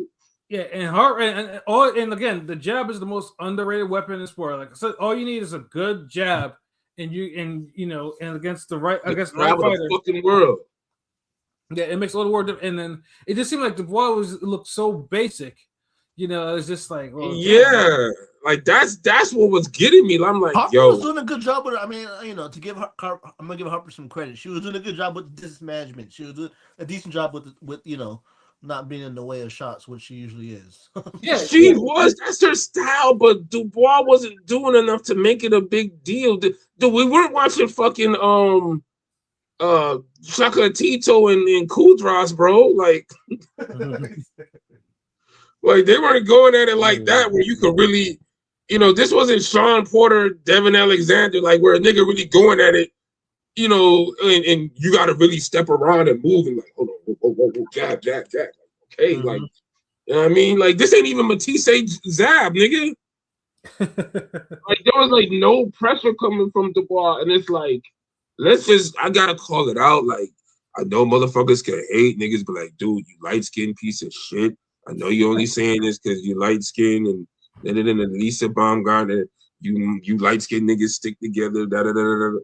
Dude, fuck all of that. The light skin shit aside, like if they was a fight next, I'm picking Baumgartner, son. Like, Baumgartner's been boring too. She hasn't looked great, but just round by round, she just looks more effective, more dynamic, just better than Dubois looked like. But fans want to see it. But my thing is, fans want to see it, but her and a couple of her minions on Twitter are acting like they're beyond her. I'm just saying, fans are not only is Caroline Dubois asking for it, Caroline Dubois helped make her point. Exactly. Now it's really looking like if Baumgartner wanted to duck her, she could. Like, she really could, because it's like, y'all, she struggled with my leftovers. Like, and she didn't leftovers soon too. She didn't look great.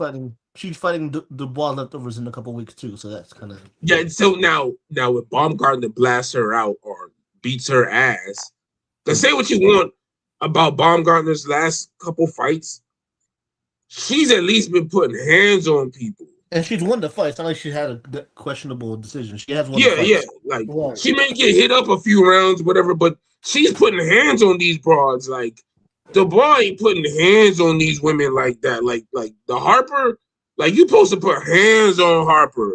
You see, you see, come on, like how Sandy Ryan put hands on her. Mm-hmm. You supposed to put hands on her. Like, and she ain't put no fucking hands on her like that. The knockdown was dope because it was a combination. It was like bam, bam, bam, bam.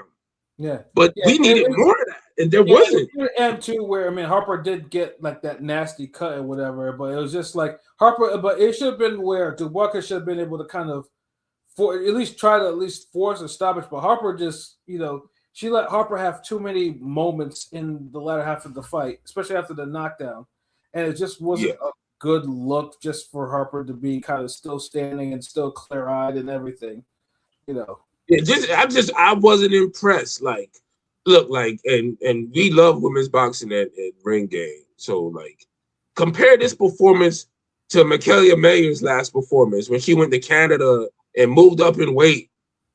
Mm-hmm. She beat up Mary Spencer? Yes, and beat the shit out of her.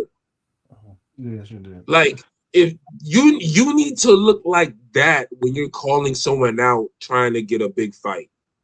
Like, it ain't that you didn't get the stoppage. I need to see you beat the shit out of her. Like, you didn't beat the shit out of this lady. And y'all kept fucking damn trolling and arguing the whole the whole promo run. Y'all up here doing this. Y'all knocking each other. Like, yo, like, I'm tired of y'all having all, like, y'all be running your mouths. You run your fucking man pleasers. You just go. You keep at it like this. But when the fight comes, y'all only got 2-minute fucking blood clot rounds. And y'all scared to throw hands. Yeah. What type of shit is that? 2-minute fucking rounds. The goddamn Blueface is throwing more punches in the round than y'all. And y'all pro world-class boxers. I'm not lying, though. You're not. Like, it sounds like it's hyper, whatever the fuck. Like, I'm exaggerating, but I'm really not. Like, Dubois, like, shit the bed. Like, all Baumgartner got to do is just average 50 punches in her fight next week, and she can say whatever the fuck she want to say about this girl. Mm-hmm. And it'll be justified because the brawl had a chance, and she didn't fucking put a stamp on that fight. Like, she didn't stop her. She didn't just combinations, like none of that. Like, there's no highlights other than the knockdown in that fight. Yeah. Yep. Hard to sell a fight with you performing like that. Like, it looked like she be in shape. She looks strong. She punches hard in training, doing all the shit that Jake Paul do. But then you can't fight ass when it's time to fight, man. I'm just being honest. Like, it sounds like I'm being overly critical, but you have to be when you fishing for a big fight. Performance is everything. Yeah, and I don't know what's the shit. I seen a little clip of Lauren Price and Clarissa Shields facing off. Clarissa Shields, like, yo, man, no one cares unless you start getting to 160 or 154. Like, like, you had to stop trying to be on the baddie circuit and lose some weight, because no one wants to see Lauren Price move up the goddamn 175 to make this fight. Yeah, that's fucking insane. Like, just stop. Like, if anything, And like, Lauren Price is a beast. I mean, she's one of the better she's good boxers. quality. But come on. But I wouldn't ask her to go above 160. Like, just fight Shadasia Green and then call it quits, because we don't want to see her call up a welterweight or something. Like, I don't want to see Exactly. Shadasia Green is the only fight that she has where if she's like, look, Shadasia, come up here to 160, come up here to 175. There was some complaining about it. There was some complaining with the weight. I don't know, but Yeah, there is. But this my thing with Shadasia Green. Bitch, you don't look like you be training that hard anyway. She doing you a favor. Like, you don't look like your body never be tight like you in the gym. She could definitely make the one. She could definitely move up in weight. Like, lift some fucking weights. Like, do some sets. Do 4 sets of 10 at the goddamn gym or some shit. Like, and get the fucking 175. Like, enough of this shit. You like, come on. You looking like Diggstown and shit. Like, at your fights. Like, get the fuck out of here. Like, make the fucking fight at 170 for go move up, because this is the thing. It'll look better you moving up for her anyway. Beat her at her best weight. No excuses type shit. None.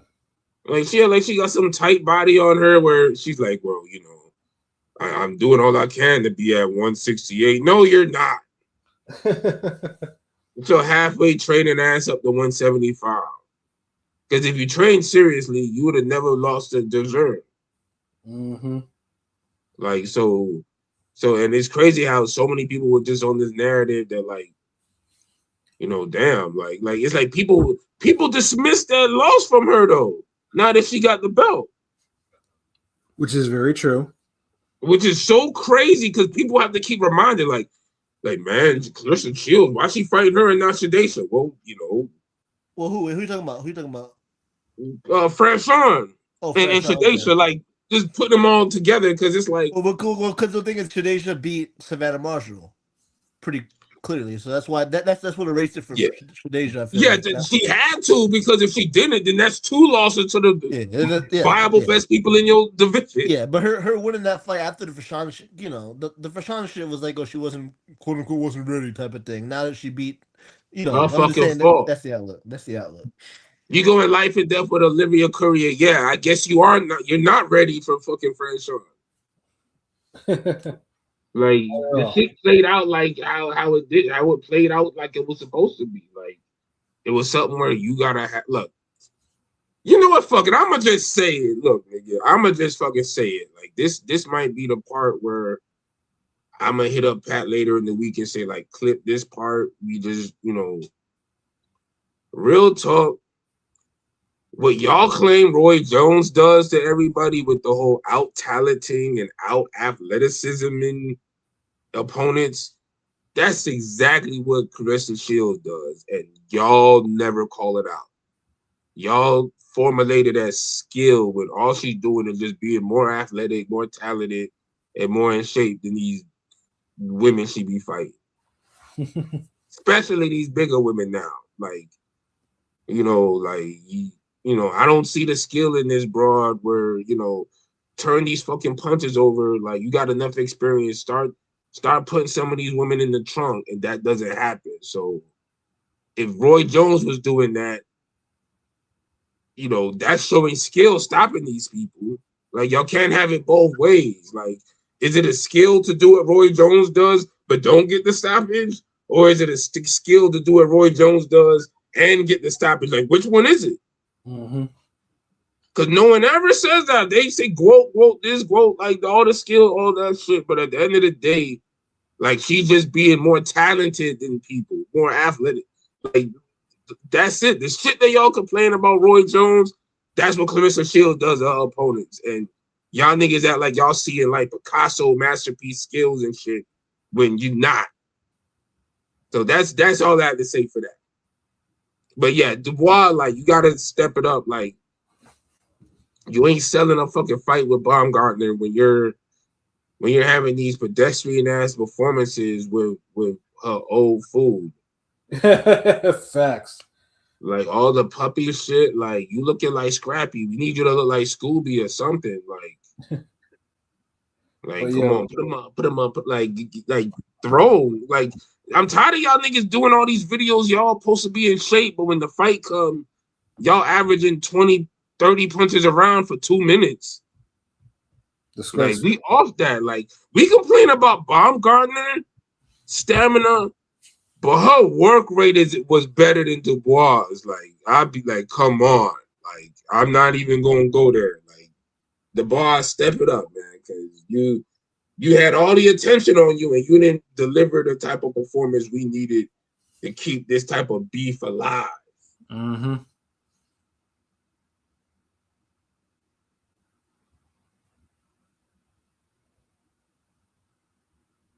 Yeah, my bad. That's it. Like, okay. They got so quiet. But yeah, that's it. I ain't got nothing else to say on that. But I mean, there's definitely someone that does need to step it up this coming weekend. Because we got Netflix again is entering boxing again. But this time though, it's an event that's more boxing than usual. But of course, there's a little slant to it. Of course, we're talking about the return of one Tyson Fury and Arslanbek Makhmudov. So Fury, of course, has called retirement plenty of times. He retired after he caught the second whooping from Usyk. And pretty much is like, and of course we're gonna get a reality show of this because the second season of Tyson Fury's reality show is going to debut, I think, this month actually. So that's the whole reason why Tyson Fury is already an established commodity, because that show got big ratings. So that's the reason why. He don't have to even fight a big name, because Makhmudov. It's like, if you follow heavyweight boxing, you know who he is, but he's not like a big name to like the casuals. Like, he's not someone like in the division. Like, he's not known like a Jared Anderson or even a Jog Bar or somebody. Like, and unfortunately now Makhmudov, I guess, is a good opponent enough for his comebacks, as like I said, because Fury has not won a fight since. Well, I mean, Ngannou is technically his last win. But Chisora is the last time that Fury actually won a fight clear.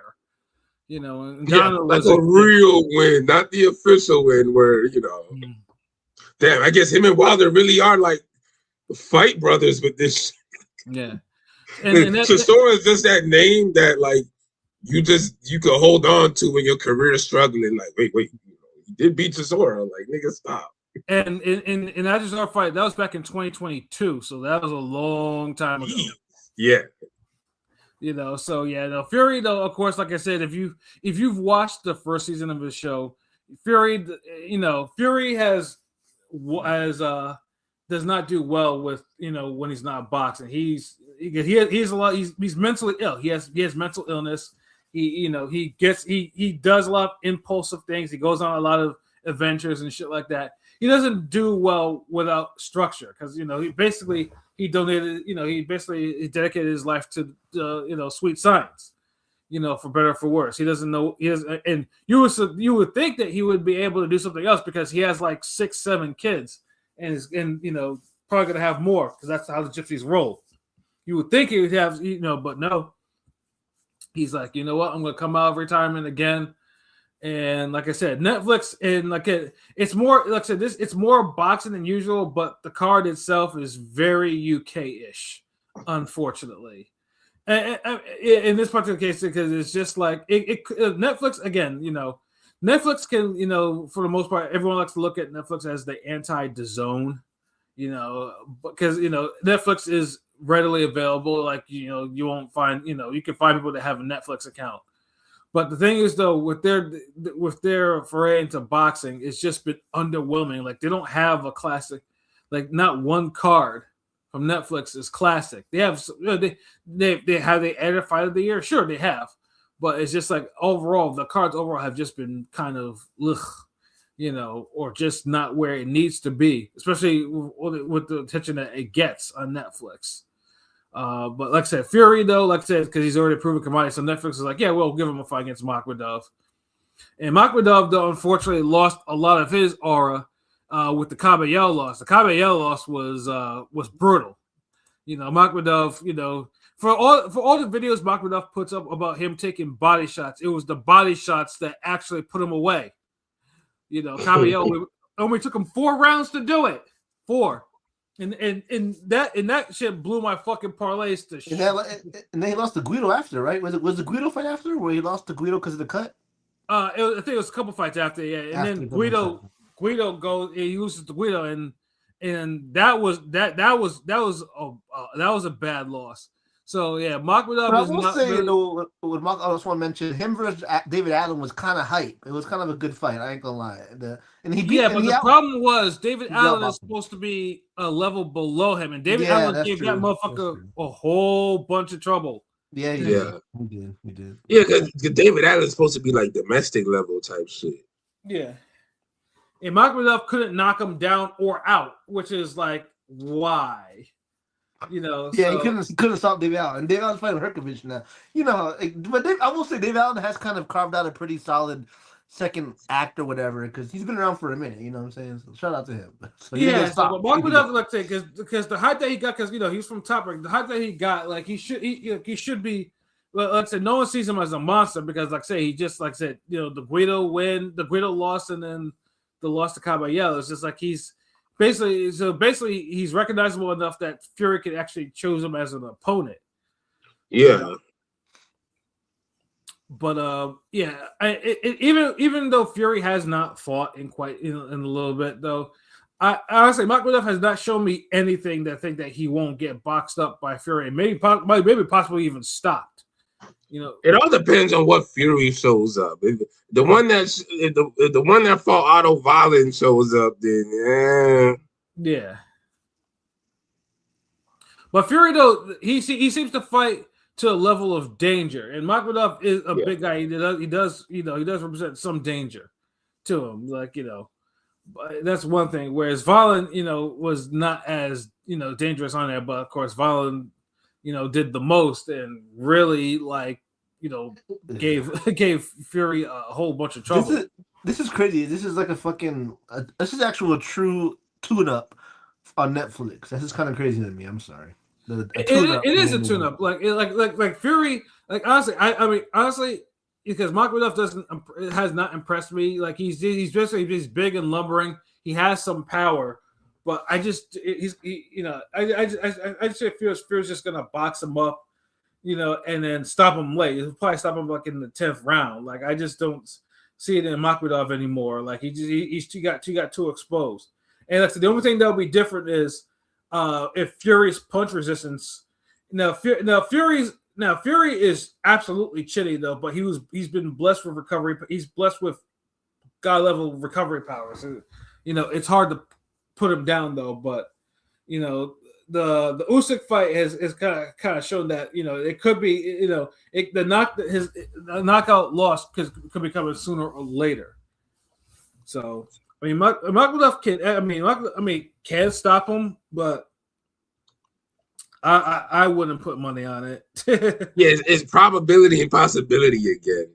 It's possible, but is it probable? Doubt it. Doubt it. Let's see. I got the money line. So Fury is a minus 650 favorite. Makhmudov is a plus 410 underdog. Fury decision is plus 380. So there's some value in there just in case.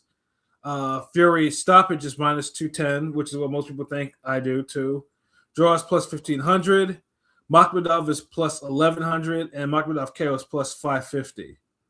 So interesting odds though. But anyone else think different? Anyone else would think Makhmudov will pull it off, or you guys all think that Fury will pretty much win, whether by decision or by stoppage?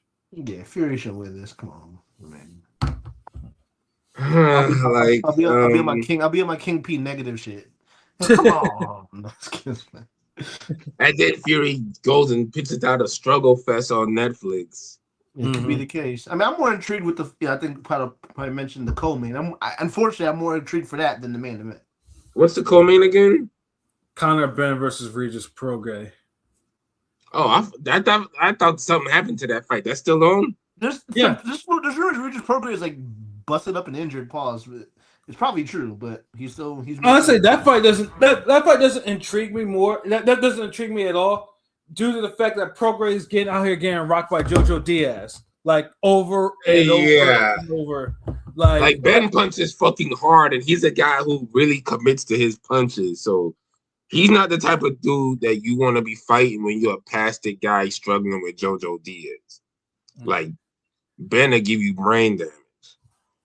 Yeah, I mean the only thing that's probably saving that fight is like that fight is a 150-pound catch weight. So I mean Prograis is like Prograis should be able to kind of like he's fighting at a higher weight, but it depends if all his years of trying to make 140 has the damage already been done. I was going to say, yeah, like me and LB always complain about him being at 140. And now he's having fucking interviews. I'm never going to fight at 140 again. That should have been the case 5 years ago, motherfucker.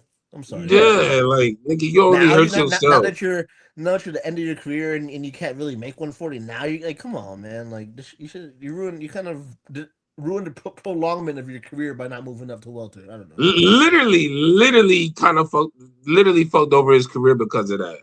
Because he should have, Josh Taylor, all those niggas could have damn moved up when they were supposed to. But for some reason, everybody was like, this era of 140 niggas was like the most I'm scared of 147 I've ever seen.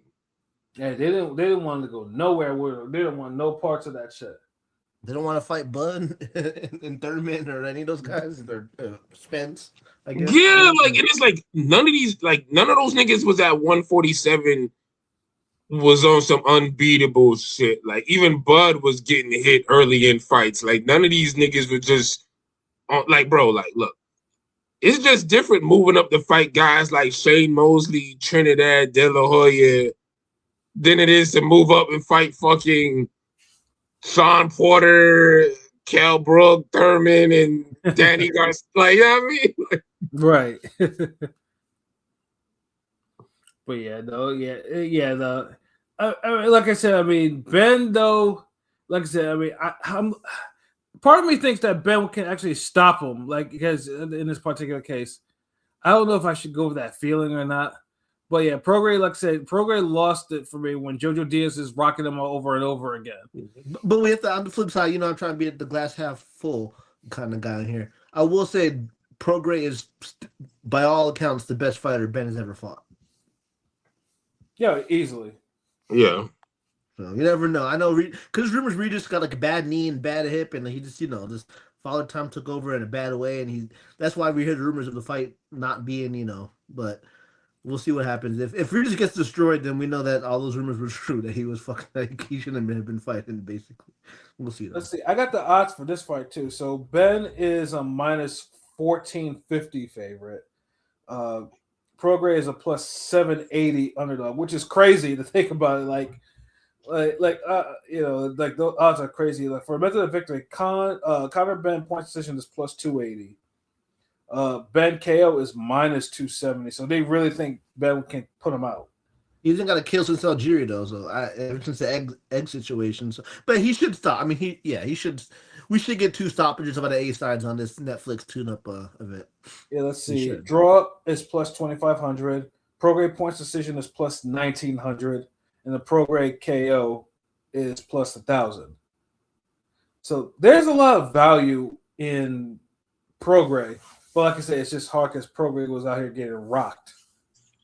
If Prograde would have knocked out JoJo Diaz, maybe there's a chance he could get Ben with something, but I just don't have faith in no Prograde in 2026. Like, he did drop Catterall and shit, but yeah, it's hard. You can't have any faith in Prograde. Yeah.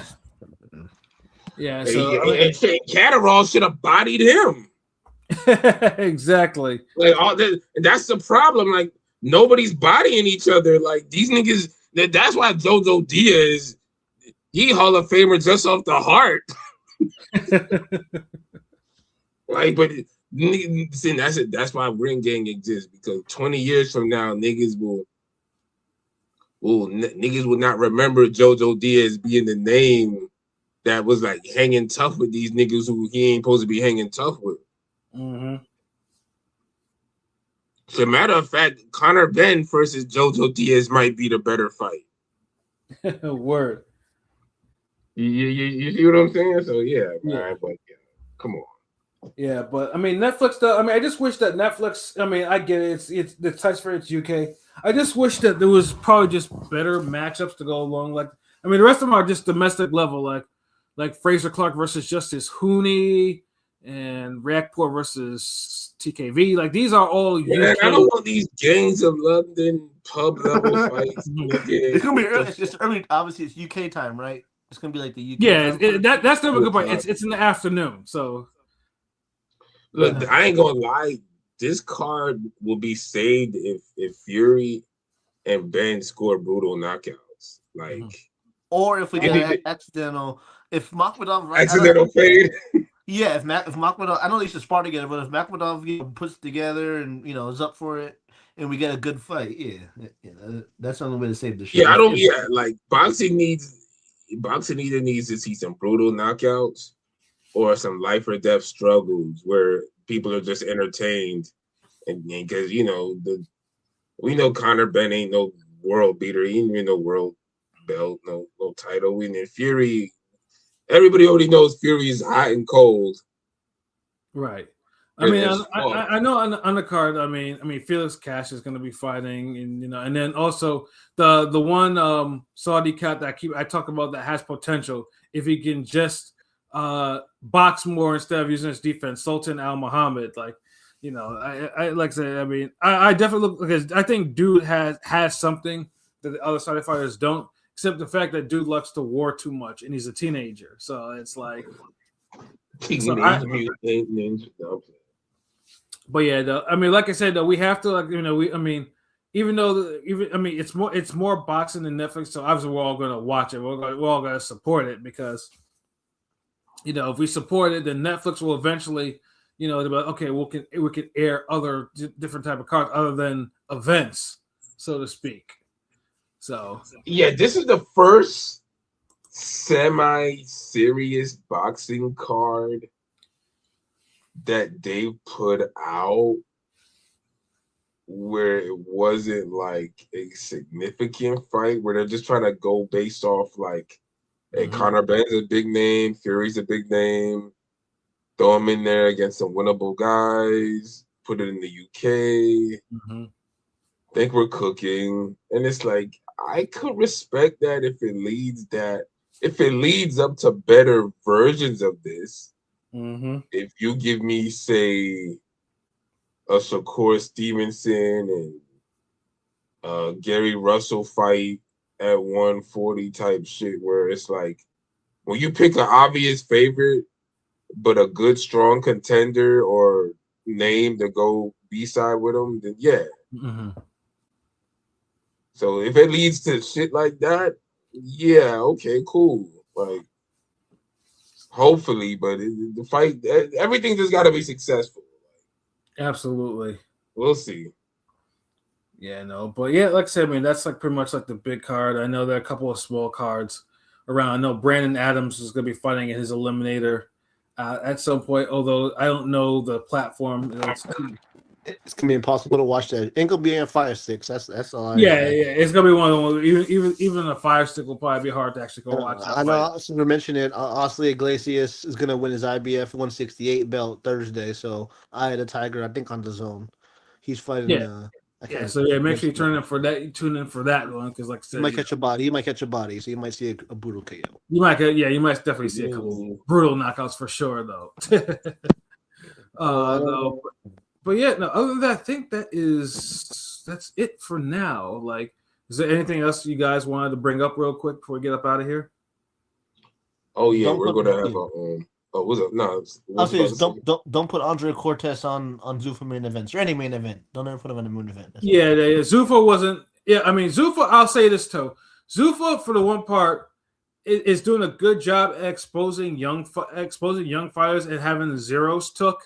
You know, because Merriweather, that's probably a top 5 upset odds wise, because that was whoa, slow down. Merriweather lost? Oh yeah.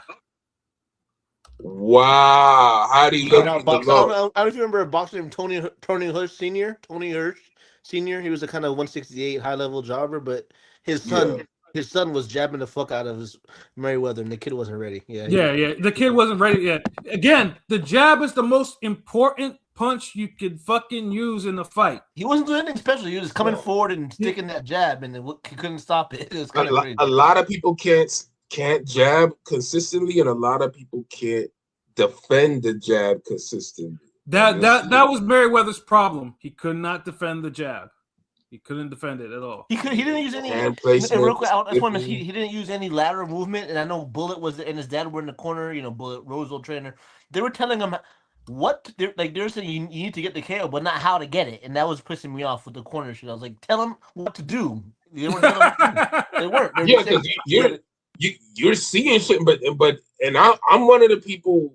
I know a lot of people against this in this era. Like, yeah, you're being paid to train and look, and you got to have the strategies and everything. But again, I say this as a fighter, boxers, y'all gonna have to start becoming more responsible in learning y'all opponents and reacting to what's happening. Like, you cannot get to the point where you're relying on your coaches and your team to come up with strategies and everything. Like, yeah, they're supposed to, but in a sense, but don't ever 100% rely on it. You always need to have something that you know you can fall back, or something you could do, or that you could pull off, or approach, or a game plan X, or some shit that you could do, man. Too many of y'all niggas is just, oh damn, man, y'all play up into what the fans say when we be like, damn, coach ain't telling them shit, and it's like, yeah, but you're out there fighting this nigga, like, figure it out. Yeah, LB, like, if you ever chance to catch that fight, I'm pretty sure it might be somewhere on YouTube. Yeah, watch it. Like, it's just like, geez. How many rounds is it? Like 6 rounds? I think it's 8. God damn, he jabbed up over 8. Oh my lord! Like, because Hirsch was a plus 1,200 underdog. That's like. Yeah. He won by majority. Like, the scores were for Hirsch. Wow, they tried to save him. Yeah, one of the scores was 78-74 and 77-75 for Hirsch, and then 76. They did. But the red guy won. And shout out, Magsayo got a nice KO too. Magsayo was dominant, looking like. Magsayo. Yeah, he beat the dude. I don't remember the dude. Roach McCrory, the one Roach stopped for his first title defense on Pro Box. But anyway, he stopped him. Yeah, and I don't know a lot of the round. The Zuffa got the little Pac-Man because the Filipinos were traveling from Magsayo. They were out there in the crowd for. Yeah, no, Magsayo did what he was supposed to do. Crazy A and Baez, it didn't catch on fire like that because I think Crazy A didn't live up to it. I thought it was gonna be a good fight, and that was boring. It was okay, but then Crazy, I think, hurt his arm. But the problem is, I thought Baez won the fight though, but I think they gave I think they gave Crazy A the fight because I think he was just a little bit more aggressive. But I thought Baez got off more than he did, though. either way, it wasn't the war that I was expecting, but I think it's due to the injury though. But Crazy A was just able to kind of box more, and I think that was just what got it for him. And then the main event was main event's not hitting. Yeah, it didn't hit at all. And Marquis said it put him to sleep. Yeah, like it seemed like the Rayo.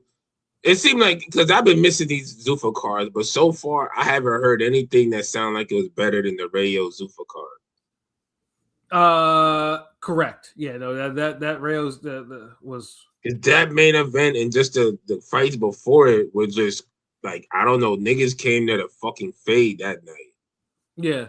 And everybody got the email like, "Hey, look, bro, you want your check tonight? You gotta throw." I mean, like I said, the prelims were decent for what they were. Like I said, the Merriweather Hurst fight, it's definitely worth a watch. It's just like I said, Zuffa is actually good for make sure to get into exposing young fights, but Merriweather though it just looks bad because Merriweather was like, fuck the WBC, WBO, WBA, IBF. It's all about the Zuffa and the ring belt, and this motherfucker can't get past the jab. So it's just like. Yeah, it just didn't look good overall. But he's a young fighter, so it's just like sometimes it's going to happen. Is just Zuffa is good for matching up young fighters for some 50-50 shit. So they're not jobbing around so that's the one thing that they are doing well. Yeah, I mean they're just becoming like another. It's like a little feeder league, like another pro box. Except Dana is obsessed with Zuffa belt and whatever. And we gotta find out something. I won't even say it's pro box. It's more. It's not show box. It's not pro box. I don't even know if it's bounce TV. Like a lot of these matches be super basic, and it's just the upsets that save it. Yeah. Like it's not great matchmaking like they tried to play off initially. Like it really isn't. Like it's just like the upsets that happen. They're not supposed to happen. Yeah, not no plus 1200. The fuck. Yeah, or seeing fucking Hot Rod body Vosdik, whereas fucking struggled with that dude. But Gosdick was giving him that business for like he heard Hot Rod twice. He was though, but I didn't see Hot Rod. I mean, but it's just weird that Benavidez couldn't dent Vosdik in 12 rounds, but Hot Rod managed to like light him up. Yeah, Zuffa's like pro box minus the Latina thick ring card girls and shittier commentary because Max Schiller and the passion, the flair, the excitement, the vibe, the crowd. That's what I'm saying. It's like I feel bad even saying it, like even throwing pro box in the conversation. Fuck. Max Kellerman needs to like just Jesus Christ, he's fucking terrible on commentary. Terrible, like pro box. Like no, I mean Zuffa is just Zuffa. Like they're the new Zuffa. Like it's the lowest of the low. Like I'm not gonna keep because pro box is holding it down too much for me to be saying these. Comparing them niggas for like the bare minimum standard when it's they more showbox the showbox vibe is kind of dead too. I ain't gonna lie. Even though showbox had some scraps, it wasn't like pro. It wasn't showbox was a little bit. Yeah, you know what? Fuck it. You're right. Well, yeah, like Zuffa is just like a more dead showbox. Like, but damn, showbox used to have some like. Yeah, Zuffa's just used to have some straight fades, but like I said, it's just I get where Pilot coming from though. I do. Yeah, no, but yeah, Zuffa was, and then I mean, I also watched the Tim Tszyu card. Surprisingly, the Australian card, I don't think there's not a lot of upcoming Australian talent though, but there was some fades on there. The first three fights. Goodman was looking in some trouble until he realized he was better than that guy. that was an interesting fight. But fucking Sam Goodman again, yeah. I mean, it's probably a good thing that he avoided in a way because he got into a really hard fight again. With this, I think it was a Mexican cat or whatever, and he got into another hard fight. He doesn't punch hard like that. So, but it's just like it was just like, God damn it, like he's making this fight a lot harder. And fucking give me. He avoided that in a way payday. Go ahead, go ahead, Pat. My fault for that. And then and then Tim Tszyu goes 10 again, and I'm not even sure if he's just working on something, or he's just simply just couldn't. I mean, he dropped dude. Like he dropped and hurt the dude. He hurt the dude a lot. He hurt the dude a lot, but it's just weird that he couldn't put him away with how much he was hurting him. Yeah, fuck it. Watching that fight makes me say, fuck it. Let's get the Spence Tszyu fight because I don't know who's gonna win. I mean, they've all concerned. I mean, Spence is talking shit. Tszyu is talking shit. I think it's all confirmed. Let's get it. You know what I'm saying? I'm down for that fight. Yeah, but I mean, just off the Tszyu fight, I'll say this: if Spence can commit to just boxing and not going on some black margarita shit, he can beat Tszyu that way. Yeah, I think I kind of still would favor. I don't know. I think Spence, Tszyu, like 2 3 Spence is just a better version of Tszyu. That's what it is. That's what it is. That's what it is, really. Yeah. But the only difference is Tszyu might be the better puncher, or he might punch a little harder. But technically, when we're looking at the all-around complete fighter, Spence is easily a better all-around fighter than Tszyu. Yeah. But the problem is, it's just how much physical damage that Spence is carrying around. Like Tszyu can, if Spence doesn't fight smart, he's not going to win a slugfest against Tszyu like that. He's not going. But 3 years off, yeah, you're gonna either be ready or not. So, and Tszyu's a guy you can, even though Tszyu, he still had the head movement. He's trying to be a little bit more defensive responsible. He's still hittable as fuck. So it's like, he was. Yeah, that's the bad part because everyone will always have a chance with you. So no one's going to be afraid to sell out if they know, like, well, shit, I might take him out before he overwhelms me. So it just is a bad position. Like, Spence got better defense than Tszyu, but if one of those shots get through on Spence, who knows? Because, we thinking his health bar is at orange, yellow. Right. Tszyu shit is just yellow. Yeah, because remember, he's fighting a certain caliber of people who can't hurt him either. Mm-hmm. It's like when you're hittable, we'll just get you some Sam Solomons and guys who could, they could hang tough with you, but they're not you're not in the trouble of losing the fight. And right. That's all they're gonna do with Tszyu, just so he could get these big fights against the faded, bigger name American guys and get the money. Like, I think they kind of gave up the whole he's going to be a top pound for pound guy type nigga. Yeah, it's either they either cash him out now or he does suffer another upset. I mean, he suffered 2 of them already. Shit. Like, how many more he need? And he could very well lose to Spence, and that would be an upset. Yeah, it would be. But I was like, I just had to mention that fight real quick because it was just like, Tszyu's like, I appreciate he's still trying to find an identity, a boxing identity with his new trainer, and it shows too. But it's just like that weird equipment for that hot. He was in a super high guard. I think he was trying to prep for the left hook because the way his like that shit was looking kind of crazy with his left hand. I don't know. It was a little a left hook and against Spence. Wait, what is he? What tape is he studied? All I'm saying is his guard was higher than a usual high guard. It was kind of weird. Like he was like preparing for get left hook to oblivion. The way he had that hand up super high. I don't know. It's kind of crazy.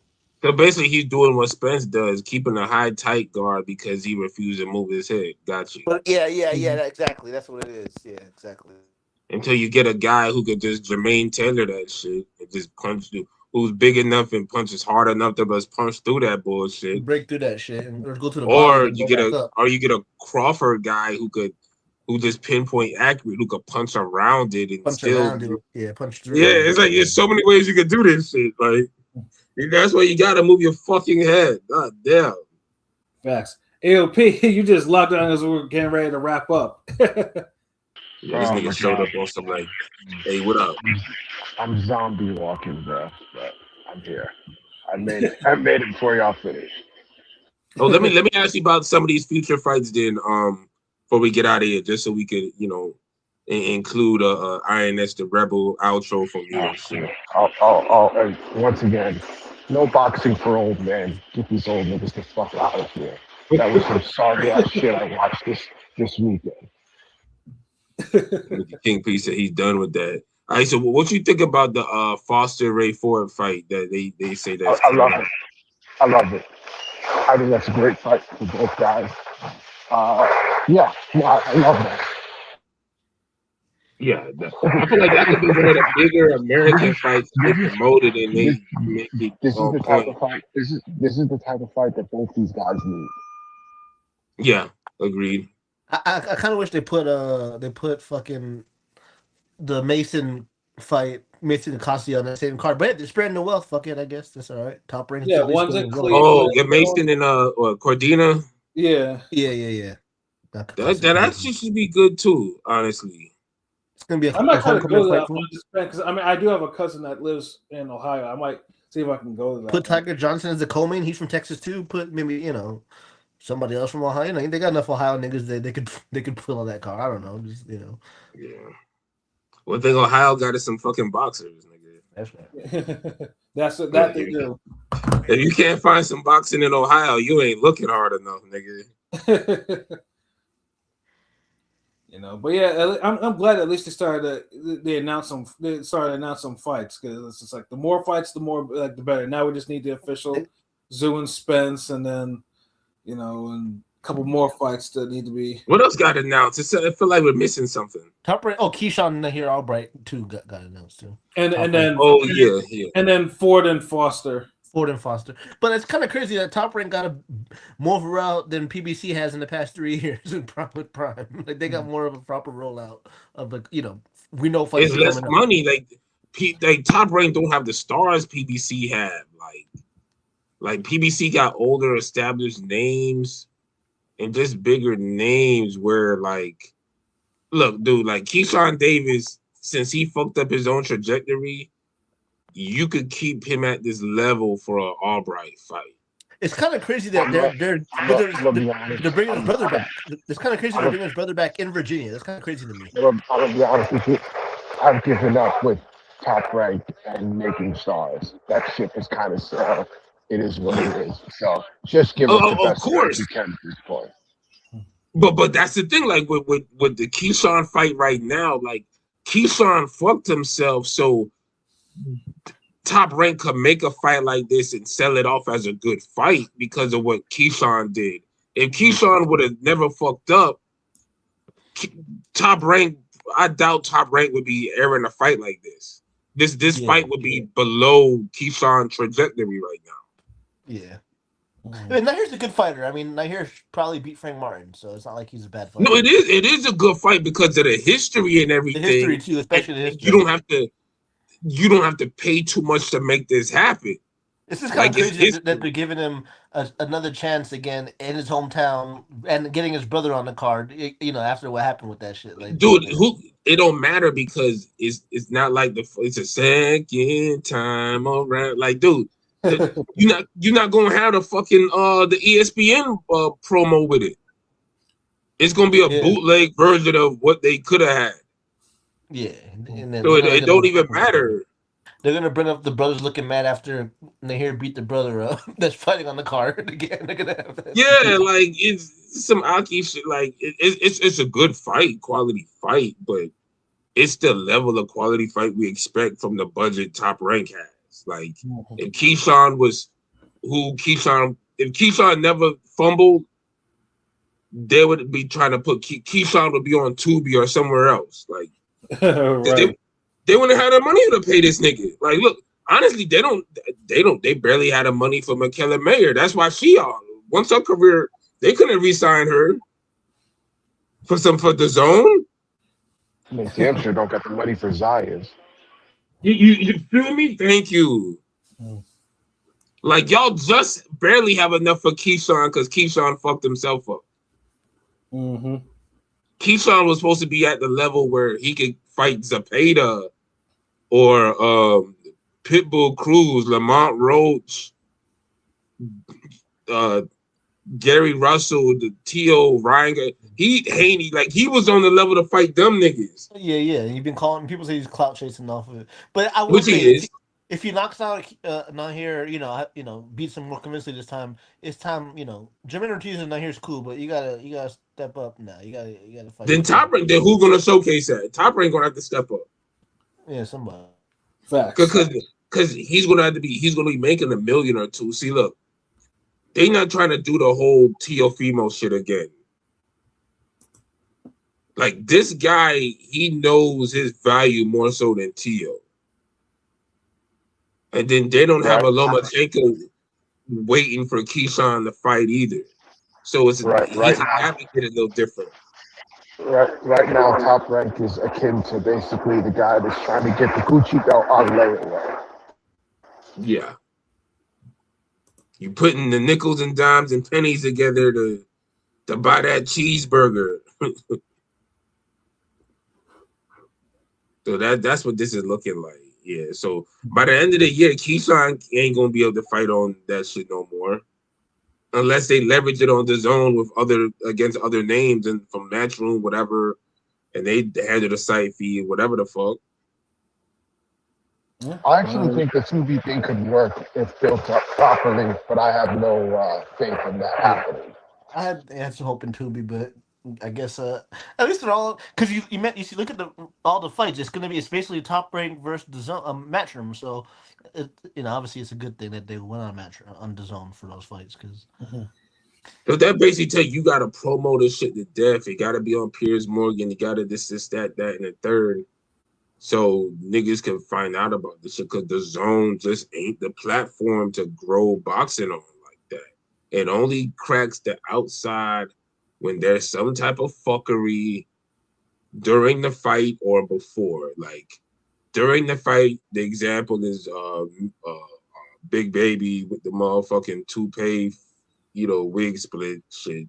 That went viral and that, more niggas is knowing about the zone, but it's not known to the point people care about it to go and get a fight from there. It's that place. So that's what's happening. But yeah, then the shit where Wilder and Chisora and their antics leading up to the fight and their interviews and shit. That's why more people was on the lookout for it. But if it doesn't crack one of those things, it's like most niggas ain't gonna know about the zone like that. That's why Wilder's couple losses kind of skated under the public eye because it's not like the Zhang fight or the Parker fight were hyped up like that. They were good quality fights, but they weren't. The promo wasn't crazy on that shit. Exactly. Nigga, we hearing Hearn cut promos. Like the fuck, like so when he lost, it's like, oh, Wilder lost. Oh, okay, damn. Wonder what he up to. Mm-hmm. Like niggas ain't really care like that. The Zhang one was a little worse because it was a knockout and Wilder was going viral doing that stupid ass spin move he was doing. So that helped that. But the Parker loss definitely went under the radar. Like he had a whole nother loss waiting for him after that, like that niggas would have to care about. Like, but there's no other fights, right? Like I can't think that was no. Okay. No, we good. So yeah, no. So yeah, I mean, I'm liking how that's looking though. What's that? I said I'm liking how that's looking though. Like we're getting some bouts. Yeah, no, yeah. Obviously, just to fill out the weekend. Although I am disappointed about Morrell and Smith being canceled because of Smith's injuries. Again, that was a good fucking. Okay, I knew that was the last one. That was the last. Okay, that's like damn. I was looking forward to that fight. That had fight of the year written all over it. Honestly. Yeah, it's a shame though. But like I said, more fights are being announced. So I mean that's all it is. That's what it is though. It would have been nice because next week we were due to actually talk about it anyways. But yeah, that's not gonna that's not gonna happen though, obviously. Yeah. But yeah, no. Before we get out of here, let me mention the rap shit real quick.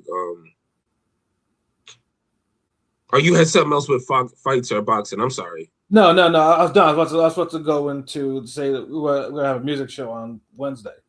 Oh shit, my bad. Yeah. But look, we gonna have a music show on Wednesday.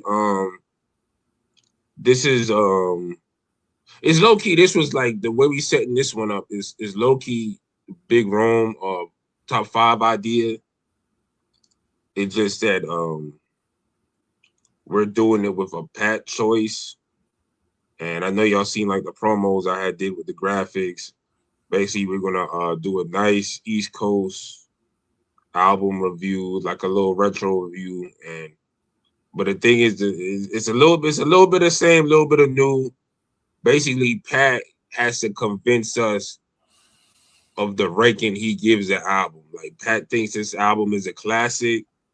He gonna play 5 songs from the album to try to convince us that look, this album is a classic just off these 5 songs. If these 5 songs don't make you want to listen to more, then I don't know what like that's basically it. And we'll get to determine like if it's a masterpiece classic, era regional classic, is it a great album? Is it good? Is it mid or is it trash? So that's basically, the concept behind Wednesday. And we got some more that we'll, eventually do at the switch of the eras. Because if I left it up to y'all niggas, everybody will do a New York album. Well, me and P are actual East Coast cats. Yeah, it's different.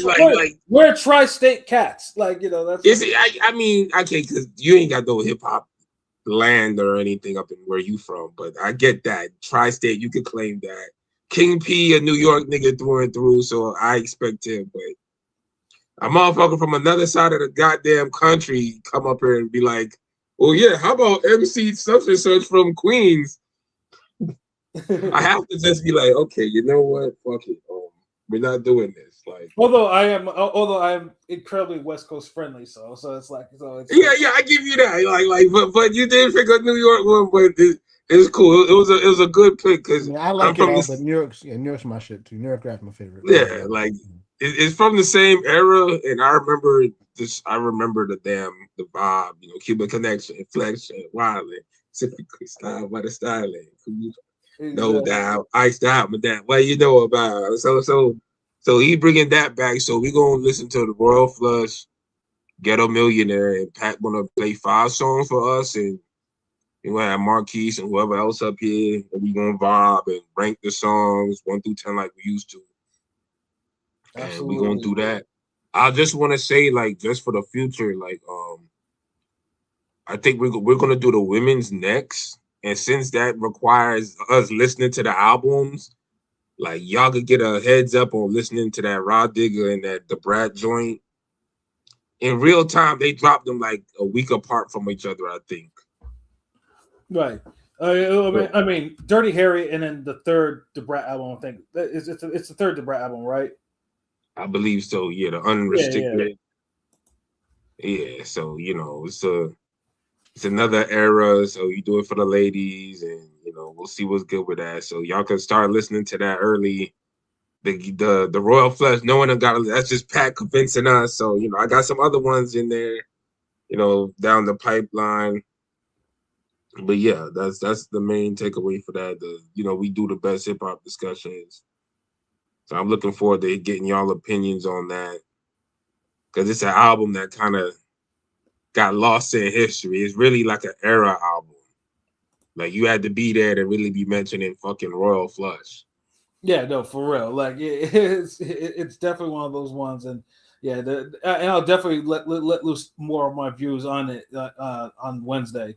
On that album, and of course what I actually have it ranked as. Before I play my songs or whatever. But yeah, like. It's almost tragic in the way of where that album, what the album really is in real time, and what it should have been.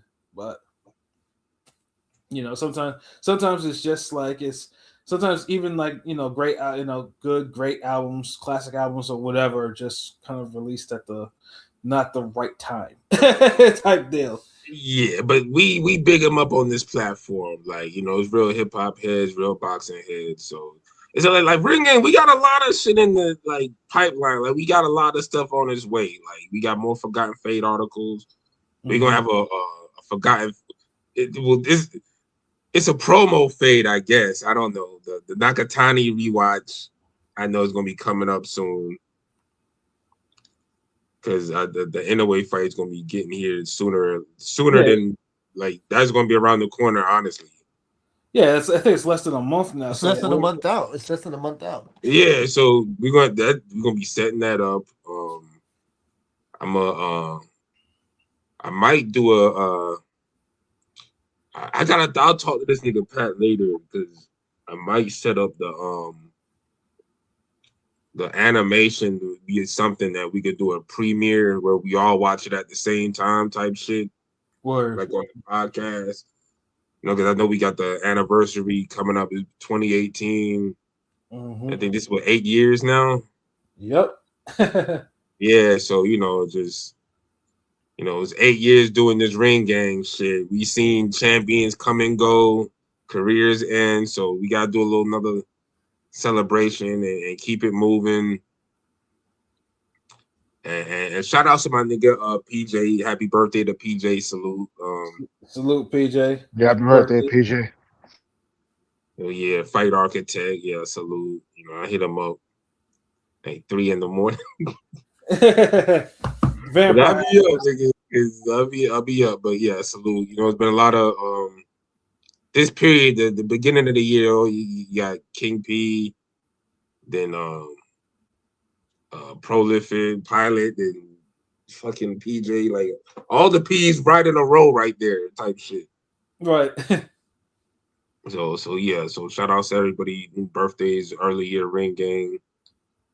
But yeah, quality show coming up Wednesday, and we just gonna have more hip hop. So I'm trying to do some more like I know we did the producer battles. I want to see if we could do like the unsigned battles, like niggas, we battled like the unsigned songs, niggas. So if you got any niggas, any artists out there who got some music that want some feedback on, like, holla at Ring Gang, you know what I'm saying? We'll match you up some other colleague, Key Soprano, whatever. Like, we got some rappers we'll match you up with, nigga.